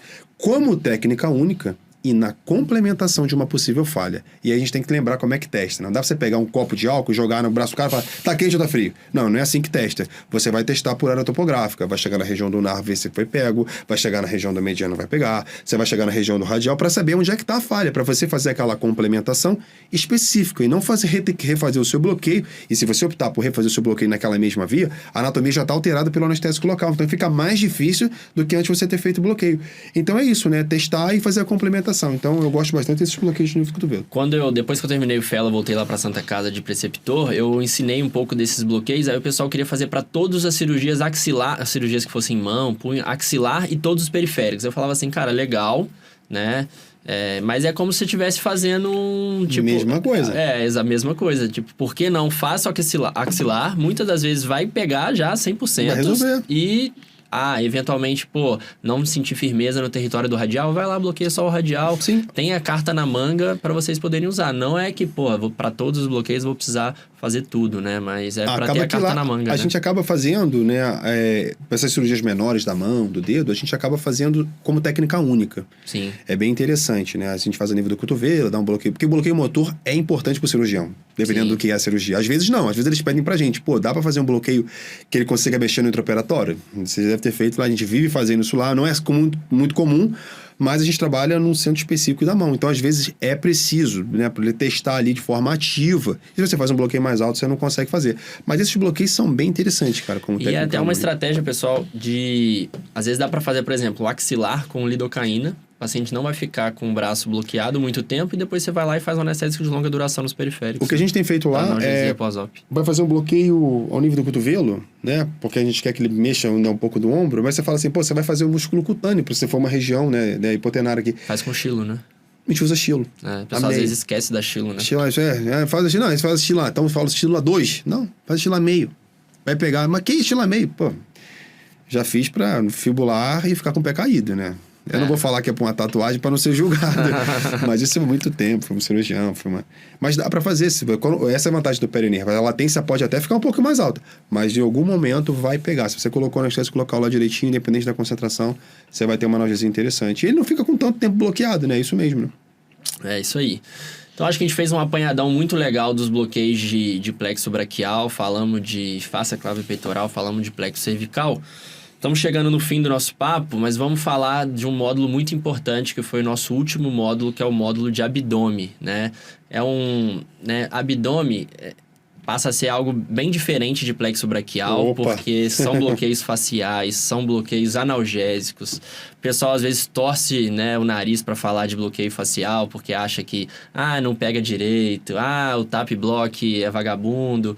E às vezes o pessoal espera de um bloqueio que ele não promete, né, cara? É sobre isso, né? Pô, não adianta você fazer o tap block e esperar a analgesia, esperar uma peridural, cara. Então, assim, tem que saber são indicar, alternativas não necessariamente equivalentes, né? Mas é uma alternativa. São os bloqueios de parede, de uma maneira geral, né? Seja de parede torácica, né, ou parede abdominal, são alternativas interessantes. Aí a gente fala de analgesia, de anestesia multimodal. Você vai fazer tudo, inclusive os seus bloqueios, né? Os bloqueios de parede abdominal, que a gente vai falar aqui agora, a gente tem que lembrar que eles são de bloqueios de parede parietal. E muitas das vezes a gente acaba usando esses bloqueios, né, numa laparotomia, numa cirurgia, onde vai ter o componente visceral da dor. Então, você vai fazer alguma coisa que vai ajudar, mas não vai completar. Esse é o primeiro ponto. E segunda coisa é que a gente estava falando de bloqueio perinervo. Que eu acho que, cara, nada é mais democrático do que o bloqueio do plexo. Se você não viu e não colocou anestésico local lá, não vai pegar. Não tem jeito, não tem acordo. Plexo braquial não tem acordo. Agora, os bloqueios de face é um pouco diferente. Aqui não dá para economizar anestésico local. Preciso jogar água no feijão e fazer um negócio render. Essa que é a verdade. Então, bloqueio de fáscia é volume. Não adianta você querer fazer um TAP com 10 ml. Por quê? Porque o bloqueio tem limitação. E fazendo um volume menor, talvez o bloqueio não ficou bom, não é porque ele não é bom, é porque você não fez o volume correto. E mesmo assim, não é garantia de que ele vai ficar bom. Eu sempre falo para todo mundo que o bloqueio do R1 é o TAP. Porque se ficar bom, parabéns para ele. Se não ficar bom, a culpa talvez não seja dele. É uma limitação do bloqueio. É uma brincadeira que a gente sabe fazendo. Mas é um bloqueio que é interessante, às vezes, de ser feito, dependendo de qual indicação que vai acontecer. Mas lembre-se, bloqueio de face, a gente tem que fazer um pouco mais diluída e volume. E o que o Matheus falou, não espere de bloqueio aquilo que ele não vai te dar. Não adianta eu querer fazer, faz uma laparotomia exploradora, vou fazer um tap block bilateral e vai resolver o meu problema. Não vai. Não, ele não vai. Talvez você consiga diminuir o consumo de opioide. Para isso, existem até outros bloqueios que talvez sejam um pouco melhor. Né? O quadrado lombar está aí para falar. A gente vai falar, vai acabar falando sobre. Mas esse, quando a gente fala de bloqueio de face, a gente tem que pensar em volume. Faz um bloqueio mais diluído, usa um volume maior, porque a face é isso, né? E as faces, elas se comunicam. E talvez assim a gente consiga alcançar níveis melhores de analgesia. Exato. Uma coisa que tem que ficar ligada, que às vezes o pessoal esquece, é que esses planos faciais, geralmente eles são bem vascularizados, né? Então, assim, tem que tomar muito cuidado, porque são bloqueios que a gente faz muito volume, mas que tem muito vasinho ali perto, né, cara? Então, às vezes, tem uma absorção sistêmica importante. Sim. Tem que ficar ligado com possíveis sinais de intoxicação. Não é porque, o bloqueio é facial, eu não tô vendo nervo, não tô vendo vaso. E vou lá e faço qualquer volume jeito. E foda-se. Então, não, assim, não é se assim. o bloqueio é mais ou menos com aquele volume, se eu dobrar o volume eu consigo uma analgesia melhor? Não. Não é pelo excesso. O excesso de volume não aumenta o bloqueio. Talvez você tenha que pensar em outra via. Outro bloqueio. Eu vou fazer um TAP, por exemplo. Pô, mas eu bloqueio uma cirurgia de vesícula. Então eu faço um volume muito, muito, muito grande. Não. Calma. Faz um TAP subcostal. Talvez seja um pouco melhor. O nível de dispersão seja um pouco mais alto. O excesso de volume, às vezes, ele vai te dar mais problema do que o resultado que você quer. Exatamente. Mas assim, cara, os resultados com bloqueio de parede abdominal, eles são bons. A gente, lá no MBOI, a gente tem a oportunidade de fazer muito bloqueio de parede abdominal lá, cara. Assim, apendicé, faz pra hernia inguinal, faz pra laparotomia. E assim, resultados muito, muito bons, sabendo fazer, sabendo indicar, sabendo que não vai ser, de repente, a única modalidade de analgesia. Isso. Ele vai te dar economia de opioide. Às vezes um paciente crítico, você fala assim, pô, eu não vou fazer uma peridural, né, nesse paciente, porque pode ter o bloqueio simpático ali. Cara, de repente é o paciente para você fazer o bloqueio de parede abdominal, ele vai te dar uma só o paciente falar, não quero hack e não quero que fui agulha nas minhas costas. O que você vai fazer? Entendeu? Então, essas alternativas, elas são interessantes. Tem um caso que eu fiz, que foi uma laparotomia numa menina jovem, de 20 e poucos anos. Ela veio do GRAAC, então, e ela acabou tendo que operar lá. Ela fez acho que uma aderência, depois de bastante tempo, né? Aí fiz uma laparotomia, e eu falei, poxa, já estava tarde, era meia-noite, assim, né? Não tão tarde, mas... Falei, pô, o que eu vou fazer para essa menina de analgesia? E eu pensei, cara, eu falei, quer saber? Eu meti um quadrado bilateral nela. E eu confesso que eu não tive muita perspectiva assim, não, sabe? Eu falei, poxa, que ela dava... Rapaz, daqui a pouco a enfermagem me chama lá na PA, doutor, essa menina não para de falar, o que você fez lá? Eu falei, olha, se ela tá falando, né, acho que ela tá bem. E eu fui lá. Eu fui avaliar, você tá com dor? Ela falou, não, eu tô bem. Eu não sei por quanto tempo ela ficou tão bem daquele jeito, porque é aquilo, né? Paciente jovem fica bem, ele já começa a querer mexer, ele quer falar, ele acabou de fazer uma laparotomia, né? Tem um repouso, né? Sim. Enfim, mas ela ficou bem. Esse foi um caso que me marcou, assim. Eu já fazia bastante. Eu falo, poxa, a gente às vezes não valoriza o bloqueio de fáscia, somente abdominal. E eu tive um resultado bem interessante. Legal que ela era magra. Então, pô, eu consegui ver muito bem a sonoanatomia, eu consegui ver muito bem a dispersão. Então, foi bem legal, assim, tá? Eu trabalho numa maternidade aqui em São Paulo e eu faço bastante quadrado lombar para as pacientes que, de repente, não podem receber RAC, né? Lembrar que o motivo de não receber RAC não pode ser por coagulopatia, porque o quadrado lombar é um bloqueio profundo. Ainda é controvérsia, não é uma... você pode fazer tranquilamente, isso, não é bem assim, muito bem lembrado. Quando, né, é por outro motivo, eu tenho resultados, assim, de pacientes não se queixarem de dor importante em todo o processo de recuperação anestésica, ficarem super gratos. Teve uma paciente que eu fiz porque ela não tolerou na primeira cesárea dela o prurido, ela não queria que fizesse morfina. Eu conversei com ela e falei, olha, eu posso fazer um bloqueio para você, um quadrado lombar, né? Eu não posso te garantir que você vai ter a mesma qualidade analgésica que você teve, porque a gente sabe ainda que a RAC com morfina é o padrão ouro para cesariana, mas eu vou te livrar do prurido. Você topa? E eu doido pra fazer, né? Porque adoro fazer. Mas aí ela topou, falei, cara, vamos embora então. Aí fizemos o RAC sem morfina e quadrado lombar bilateral. Cara, ela falou, nossa, eu trocaria, só vou fazer assim agora. Preferi muito mais. Ela teve, tipo, a pior dor que ela referiu na internação foi dor 3 em 10, assim. E não teve o prurido, que pra ela foi 10 em 10. Foi a pior coisa do mundo. As particularidades, né? E vamos falar do quadrado lombar. O pessoal, às vezes, tem muita dificuldade de fazer o quadrado lombar. E eu queria desmistificar um pouco, porque eu não acho que seja um bloqueio tão complicado, que às vezes o pessoal fala assim, eu não sei fazer quadrado lombar, só sei fazer TAP, então, pra mim, os bloqueios de parede abdominal, eles são todos, né, meia boca. Será que quadrado lombar é tão difícil? Será que acompanha aqui o escaneamento do quadrado lombar com a gente. E aí, antes eu vou só dar um pause aqui para falar o seguinte. Repara que o paciente nosso aqui, ele tá em decúbito lateral e eu tô usando o probe curvo. Porque às vezes eu vejo o pessoal querendo se sabotar. Porque assim, vou fazer o quadrado lombar. O paciente tá em decúbito dorsal, o cara pega o probe linear, ele tenta colocar o probe, assim, quase que atravessar a maca por baixo para tentar colocar o probe. Cara, aí você não vai conseguir fazer, você não vai conseguir nem agulhar. Dá pra fazer, aquilo que eu gosto. Dá pra fazer o quadrado tipo 1, talvez, né? Você tem que estar com o seu olho muito bem treinado. Eu já fiz assim, tá? Mas outra coisa também, a gente tem que tentar ver o processo transverso da vértebra apontando para o quadrado, é uma ótima referência anatômica. Será que a gente vai conseguir isso? Existem várias e várias maneiras de se fazer a mesma coisa. Exatamente. O problema, porque assim, a gente fala, às vezes a gente sabe que você vai comprar um aparelho de anestesia e o probe, ele é a parte. Então a gente entende que alguns pacientes, né, que algumas localidades, né, alguns hospitais, ele não tem o probe curvo. E aí, cara, é aquilo. Tudo bem. Com certeza. Agora, uma vez que você tenha os dois probes, opte para quadrado lombar, opte por fazer com probe curvo, porque quando você bota o probe curvo, você tem, por mais que aquela imagem não é muito bonita, ela não é tão nítida, ela é completa. Você consegue ver toda a sonoanatomia. Essa imagem que você vai mostrar, eu já sei que você vai mostrar muito bem, porque você começa fazendo um inventário, você começa lá da parede anterior. Ele tá um pouco anterior, meio lateral ali, mas eu consigo ver os músculos da parede anterior. Então você vai construindo aquela sonoanatomia, que se o probe linear, ele não permite essa ampla visualização. Eu sinto que o povo já meio que contorce o nariz se tiver que usar o probe curvo, né? Pois é. Tem uma lenda que diz que se o bloqueio tem que usar o probe curvo, ele já não presta, porque... Sei lá, parece que não é a zona de conforto, não, né? Você sai, da é galera, muito nisso. Você né? pega um probe linear, você tá vendo, às vezes, você 15 consegue ver a fibra do negócio e fala, pô, a imagem é muito bonita, mas é aquilo. Você, pra achar o quadrado lombar, você precisa de outras referências sonoanatômicas que só não o músculo. E olha que é muito fácil. Quando as estruturas musculares elas são grandes, são referências sonoanatômicas interessantes, porque é grande. É diferente do nervo radial, que você tem que ver o nervo pequeno, às vezes escondido ali, né? Por isso que eu falo que esses bloqueios são mais fáceis. Agora, treinar o probicurvo vai treinar o olho. E isso requer prática. Se você nunca usa, você vai ter dificuldade na hora de fazer o bloqueio. E você tem que também adaptar. Por exemplo, esse bloqueio é um bloqueio que você vai botar o transdutor curvo, ele vai te dar uma profundidade de, às vezes, 15 centímetros. O músculo vai estar um filete lá em cima. Com certeza. Mas esse paciente é magro, cara. Aqui eu mudei a profundidade para 6 centímetros e aí ficou bem mais tranquilo. Então, vamos lá, ó. Eu vou começar a escanear ele. E aí, ó, a gente tá vendo, ó, oblíquo externo, oblíquo interno e transverso do abdômen. Porque eu tô aqui bem, ó, anterior.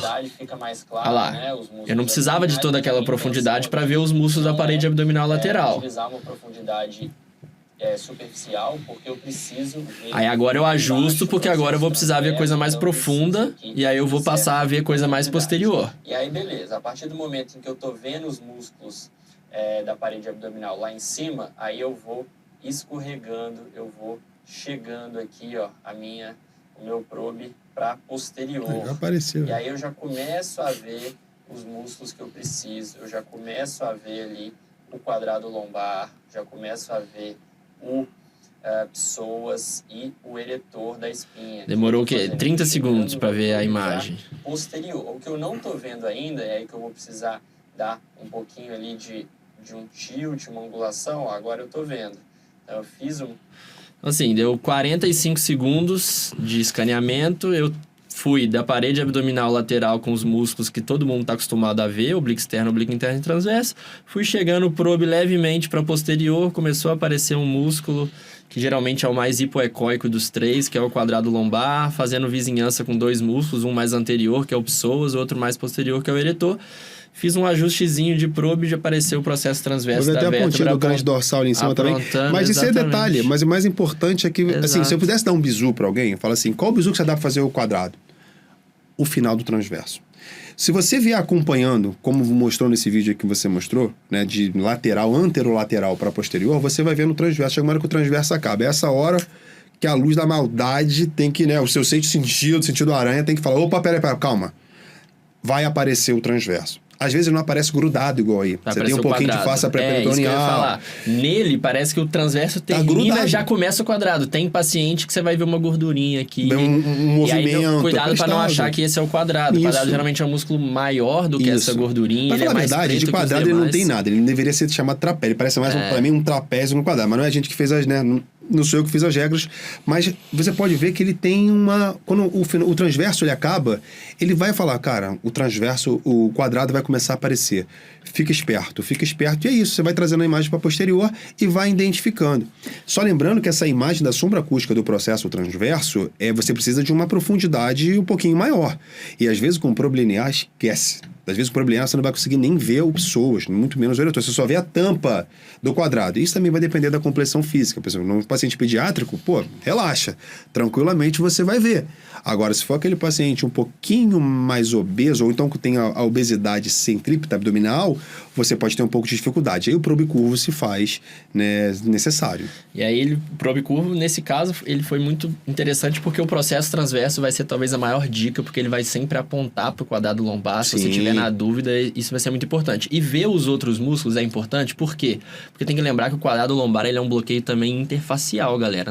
A injeção ela não é no músculo quadrado lombar. Então, se eu estiver falando do quadrado tipo 1, que é o lateral, a injeção vai ser aqui, ó, entre o transverso e o quadrado. Se eu estiver falando do quadrado tipo 2, a injeção é aqui, entre o quadrado e o eretor, posterior.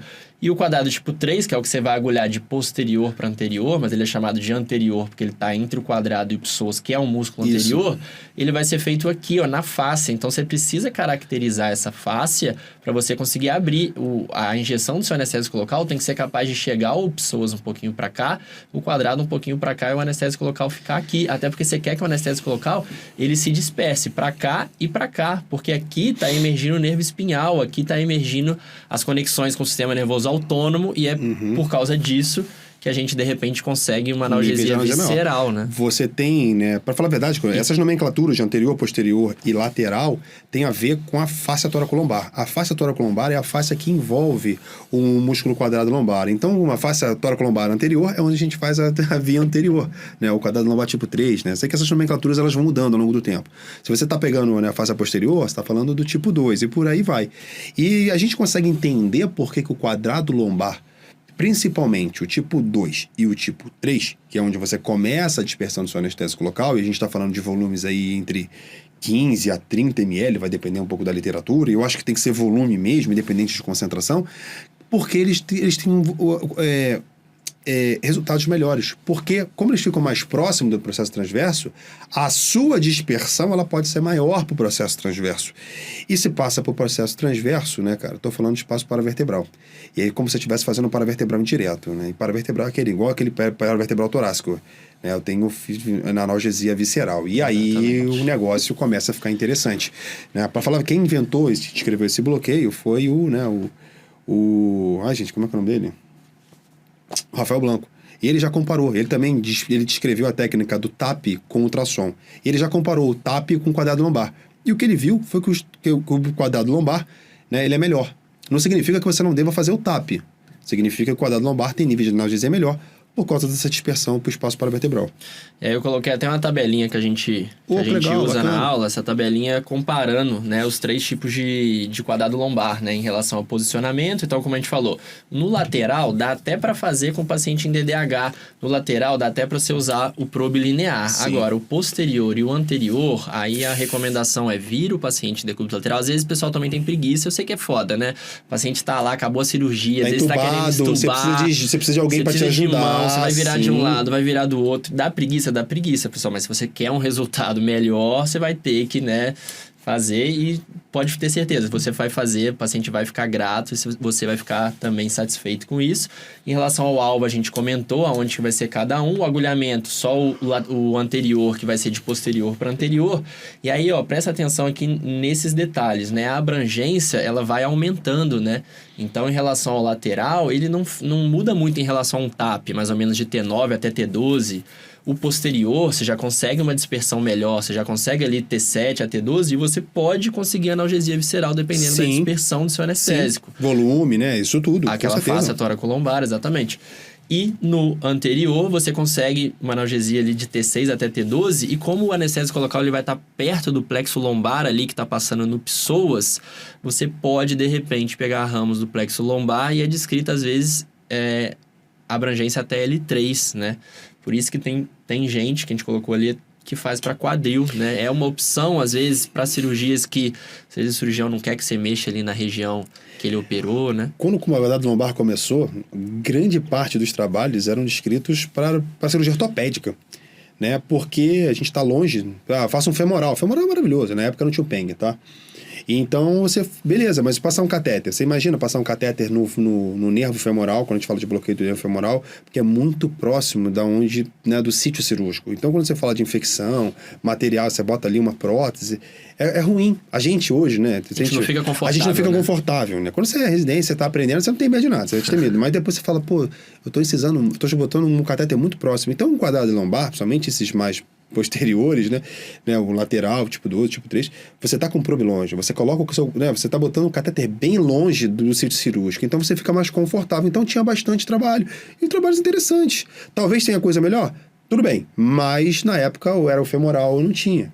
Né? Sim. Até o bloqueio do plexo lombar a gente não vê as pessoas mais fazendo. A gente até pegou esses dias, né, a aluna da pós-graduação, a Suzane, que mandou aquela dúvida que ela tinha uma cirurgia ortopédica, que ela foi anestesiar e ela tinha pensado em fazer o quadrado tipo 3, só que era uma paciente que começou a ficar instável, lembra? Ah, sim, aí verdade, a gente verdade. falou, olha, calma aí, né, o quadrado lombar... Se você fizer o tipo 3, ele pode dispersar para o espaço paravertebral, você pode ter um bloqueio autonômico. Se você estava com nora já, né? O paciente estava com droga vasoativa, a gente falou, calma, ele pode ser usado para quadril, acho que era a cirurgia de quadril que ela estava fazendo. Ela pensou certo, talvez, né? Teve o raciocínio de tipo, olha, tem uma coisa que eu posso fazer. Uma alternativa, mas é isso aí, tem um bloqueio autonômico. Falou com ela, calma, ela falou, acho que ela fez um femoral, uma coisa nesse sentido. Isso, a gente já viu, né? Eu conversei com a Maraína algumas vezes, que faz cardíaca, né? Você fala assim, olha, faz o eretor da espinha, que legal. tem dispersão para o espaço paravertebral. Dá bloqueio autonômico, só que ela faz na cardíaca. E no paciente da cardíaca, o paciente está limítrofe. Então, aquele bloqueio autonômico simples, às vezes naquele paciente compromete. É isso que você está querendo dizer. Às vezes é uma via... É uma nora que aumenta, mas que não serve para esse... Assim. É uma nora que aumenta. Né? Com certeza. E aí fica... esses detalhes, né, que às vezes também a gente pensa assim, pô, muito legal, vamos fazer quadrado lombar tipo 3, vai dar analgesia visceral para abdômen. 4, você falou pro pessoal? Chegou a falar alguma coisa? Não falei, se fala porque mais, não né? se fala mais. Né? Não se fala mais. Antigamente, pessoal, para quem já ouviu falar, tipo 4 seria uma dispersão do anestésico local intramuscular. E aí já começa o nosso conflito, porque o bloqueio de fáscia, ele não é intramuscular, ele é um bloqueio de fáscia. Mas algumas fibras podem passar por dentro do músculo quadrado lombar e também do psoas. E aí você teria analgesia. Se você faz a injeção intramuscular, você conseguiria pegar essas fibras, tá? Mas acaba que a gente não faz, até porque o conceito, o bloqueio de face tá errado. Toda vez que você vai fazer um TAP, você vê aquela dispersão do anestésico local que tá ruim, coisa legal, fala, né? O pessoal às vezes demoniza o TAP, não serve pra nada, aí você vai ver a dispersão do cara tá totalmente intramuscular. E ele esperando que tenha um resultado que é de bloqueio facial, né? Sim. E então, quesito analgesia visceral, a gente comentou, mas eu queria atentar só para fraqueza de membro inferior, que às vezes a gente esquece isso. Então, por exemplo, para paciente gestante que eu fiz lá, eu falei, olha, pode ser que você fique, fiz quadrado tipo 3, pode ser que você fique com um pouquinho de fraqueza de membro inferior, normal, autolimitada, vai passar, mas é legal, porque às vezes o pessoal anima muito, né? Fica muito empolgado de fazer um quadrado lombar para uma cirurgia abdominal, às vezes a cirurgia é ambulatorial, e aí você atrasou uma alta, porque você... Eu tive isso uma vez. Tava eu e o Léo, a gente tava endemoniado, esse era o tema, a gente tava bloqueando tudo que passasse pelo centro cirúrgico, e a gente fez o bloqueio numa criança. Aí o pessoal foi embora, chegou outra criança, estava fazendo, daqui a pouco, ó, a gente quer dar alta lá, a criança não tá andando. Eu falei, Léo? Léo do céu! A gente foi lá ver a criança, acho que talvez tenha sido, né? Quando nós chegamos lá, a criança já estava pulando. Então, falei, pô, né? Se teve alguma dispersão para o espaço paravertebral com bloqueio motor, foi um bloqueio transitório, foi uma coisa mais rápida. Mas é aquilo, tudo é volume, né? E às vezes você tem que explicar, às vezes, até para enfermagem, né? Ó, pode dar alta, ela vai ficar com um pouquinho de fraqueza, já expliquei, cuidado, tá tudo certo, né, etc. E aí, pra gente, estamos chegando ao fim mesmo, no último Copa me surpreendeu a quantidade de palestras que teve em relação ao bloqueio do plano intercostal oblíquo externo, né? É um bloqueio que tem se falado mais recentemente como uma opção, né, para cirurgias de abdômen. Ele vem num contexto, só para explicar, esse bloqueio do plano intercostal oblíquo externo, a ideia dele é pegar o nervo intercostal, tanto o ramo cutâneo lateral quanto o ramo cutâneo anterior, para você prover uma analgesia de parede lateral e anterior do abdômen, principalmente em níveis um pouquinho mais altos ali, aproximadamente T6 a T10. Ele seria como se fosse um substituto para o TAP subcostal, com algumas vantagens em termos de você estar um pouquinho mais longe do sítio cirúrgico, que às vezes acontece, por exemplo, paciente, você vai fazer para uma incisão aqui subcostal, e aí na hora que você quer colocar o probe ali, tem curativo, tem tudo, você foge um pouquinho, né, tá um pouquinho mais longe. E é um bloqueio bem superficial, bem fácil de fazer, então basicamente é uma abordagem ali que você faz, coloca o probe, né, aqui em orientação sagital, mais ou menos a nível da sexta costela aqui, abaixo da linha mamilar. Faz esse agulhamento de cefálico para caudal e você vai fazer, ele chama justamente, o nome do bloqueio é justamente o plano que você vai colocar anestésico local. Ali já está totalmente preenchido de anestésico local, né? Então tá aquele borrão preto ali, tudo é anestésico local, o oblíquo externo tá ali em cima, a face do oblíquo externo aqui, lá embaixo o músculo intercostal, e aí você disseca todo esse plano, né? De novo, igual você falou, volume, né? E aí você conseguiria mais ou menos uma dispersão entre T6 e T10. Acho legal porque foi um tema bastante abordado aí no colo. Porque, para falar a verdade, muito animado com esse bloqueio. O nosso calcanhar de Aquiles ainda é as cirurgias de parede abdominal superior. Já se tentou fazer de tudo. Já se tentou eretor lombar, já se tentou TAP subcostal, que é uma alternativa interessante. E, enfim, ainda é um problema. Né? O quadrado lombar, ele supre, mas ainda, né, não supre como a gente gostaria que ele fosse. Às vezes não dispersa tanto. Sim, talvez o que falta ainda, né, talvez, são comparações desse bloqueio com aquilo que nós já temos e nós sabemos da realidade. A gente sabe da realidade do TAP subcostal, do TAP do quadrado lombar, e talvez falte para falar, porque isso é o problema. Você fala assim, fiquei com o pessoal falando bastante. Talvez, né? Falaram-se muito do eretor. Eu mesmo falava, eu caí nesse erro de falar que o eretor ia aposentar o paravertebral. Não é bem assim. A gente precisa de resultados, né? Por que a gente faz uma eretora e fica bom e outros eretores não ficam tão bom? É de quem está fazendo, é do bloqueio, é de dispersão. Se fosse tão bom assim, a gente não fazia paravertebral. E eu fiz bastante. Eu nunca fiz tanto paravertebral nos últimos anos da minha vida, pelo menos um nível, né? Para poder alcançar aquela analgesia que a gente quer. Então, talvez ainda falte. Talvez é uma alternativa bem interessante, né? Eu já fiz TAP subcostal, cara, para hepatectomia. Porque era o que dava para ser feito. Quando me chamaram, já estava lá com curativo. Aquele negócio, você falou, falei, gente... hepatectomia, né? Foi até vergonhoso. Até, não tinha nem estar falando isso aqui no podcast. Fala, cara, você jura que você teve coragem? Era o que tinha para ser feito. Cara, a paciente acordou bem, ficou bem nas primeiras 5, 6 horas, assim, sabe? Eu falei, não, tá ótimo. Pô, um TAP subcostal? Depois da cirurgia? Depois que já me recuperou tudo? Cara, tô super satisfeito. Mas... no caso, não dá pra gente usar isso como, sabe, como parâmetro. Pode ser outras coisas que não necessariamente o bloqueio, mas acredito que o bloqueio tenha considerado ajudar de alguma forma. Talvez a gente tenha que fazer mais. Talvez a gente tenha que, sabe, comparar um pouco mais. E sim, talvez isso um dia possa ser o bloqueio e falar, cirurgia de parede abdominal alta? Manda o bloqueio oblíquo intercostal aí, entendeu? Cara, eu acho que é uma boa opção. Mas ainda precisamos... validar um pouco mais, né? O eretor, como todo mundo começou a fazer, e hoje todo mundo, né? Porque tem 2 tipos de eretor, né? As pessoas que fazem. Acho que sempre ficam bons e as que mentem. Porque as pessoas falam que não tem vergonha de falar que fez o eretor e não ficou bom. E assim, porque você faz uma hack e todas ficam... se você botou tudo certo, todas pegam. Se você faz o bloqueio do plexo braquial no padrão, eles ficam bons. Por que às vezes o bloqueio da face... É por ser bloqueio de face? Eu acho que é aquela coisa que a gente comentou. É esperar do bloqueio o que ele não promete. O eretor da espinha, quando ele foi feito para cirurgia das costas, né? Porque você vai pegar com certeza o ramo dorsal. Porque, né, você tá na região do processo transverso da vértebra, onde o nervo espinhal deu o ramo dorsal. Não, mas agora, você pode dar... o anestésico pode ir pro espaço paravertebral... pode. Não vai ser em todo paciente. Ele não promete que vai ser em todo paciente. É sobre né? isso, entendeu? Se você tem muita variação, aí você tem que parar e repensar. Peraí, a gente precisa pensar um pouco mais. Talvez seja isso que a gente precisa, né? Talvez mais trabalhos, comparando com técnicas já consagradas que a gente usa, e a gente vai falar, pô, bacana. Mas eu acho muito legal essas alternativas, que só com o uso do ultrassom, né, permitiu esses novos locais de eu colocar. Senão fica muito empírico, né? Fazer bloqueio de face, bloqueio de parede abdominal sem ultrassom, fica realmente bem empírico.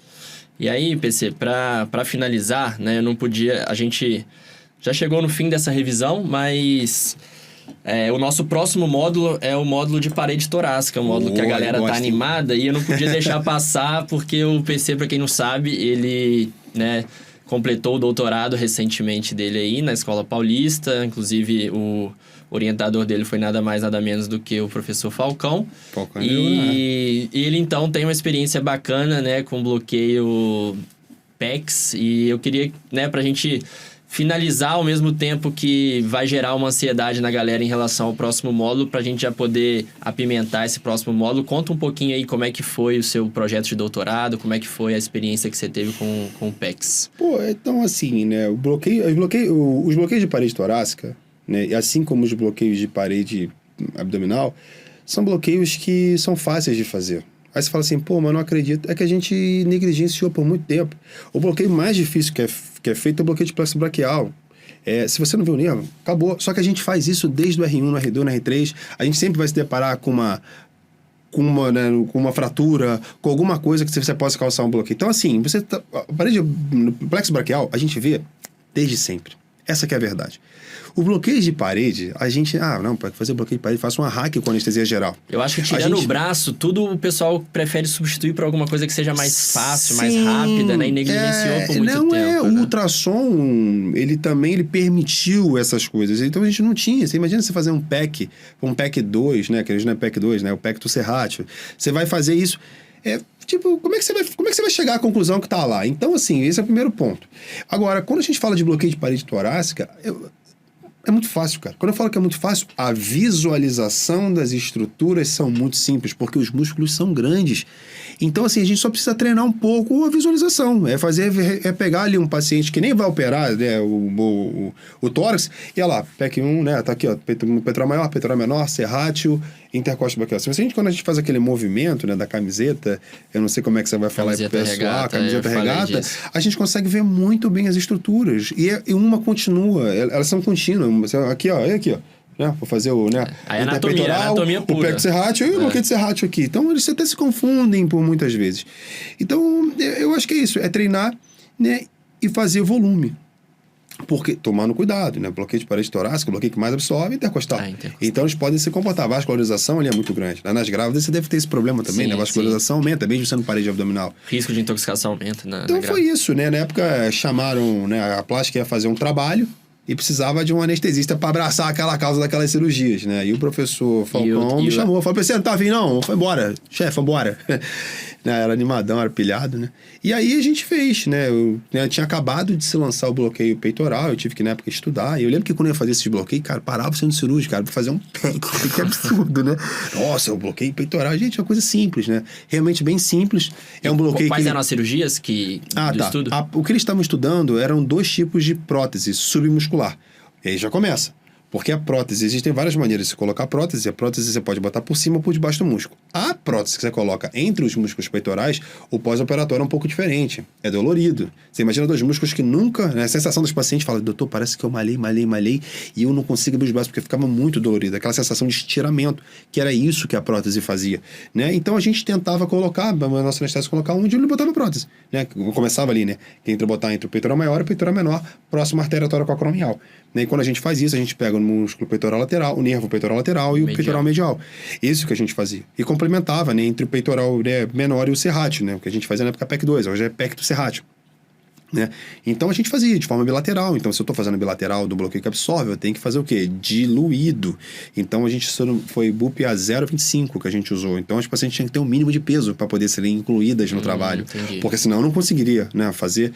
E o que a gente viu foi o resultado. A gente fez, eu acho que fazia um bloqueio. Era versus placebo? Como é que era? Era para comparar se tinha efeito na diminuição de uso de opioide, né? Uhum. E o legal, uma limitação do nosso trabalho, é que a gente só usou o bloqueio e deu uma bomba de PCA para elas. Eu não usei nada que pudesse mascarar o nosso bloqueio. Por exemplo, eu não botei de pirona, não botei de inflamatório. E a bomba de PCA era de quê? Morfina. Tá. E ela podia, né? A gente só era tudo. Não era um uso contínuo, era só, né, quando ela solicitava. E o que a gente viu foi o consumo de opioide, principalmente nas primeiras horas. Então, assim, né, a gente comparou até 24 horas e o que a gente viu foi isso. Né? E você imagina. No outro grupo era anestesia geral. Era só anestesia geral. Tá. Com PCA de morfina. Então, hoje a gente pensando, poderia ter feito outras coisas. E economizou opioide no grupo intervenção. Principalmente. Nas primeiras 6 horas, isso é muito nítido. Que eu acho que é o que às vezes falta do pessoal esperar do bloqueio de fáscia. A paciente teve redução do consumo de opioide. Não estão falando de anestesia cirúrgica, não estão falando de fazer prótese de mama com a paciente conversando com você com sedação. É o que todo mundo vem perguntar, é isso que eu ia te falar agora. Pô, será que dá pra fazer só esse bloqueio? Porque plástica, né, é um mundo à parte. A gente sabe que existem outras coisas, outras valências que não só a medicina. E aí a pessoa fala, pô, será que dá pra gente fazer só esse bloqueio, o cara operar? Eu falo, amigão, olha só.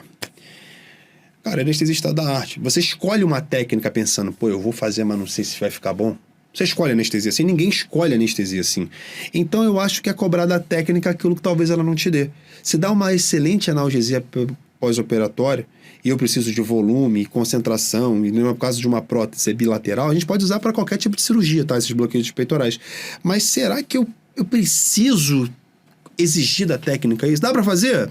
Teve gente que já fez. Um dos caras que eu respeito pra caramba, ele tá um pouco afastado aí, é o Pablo, pô, lá do Sul. Eu perguntei isso pra ele, em 2015 eu perguntei pra ele. Falei, amigão, e aí?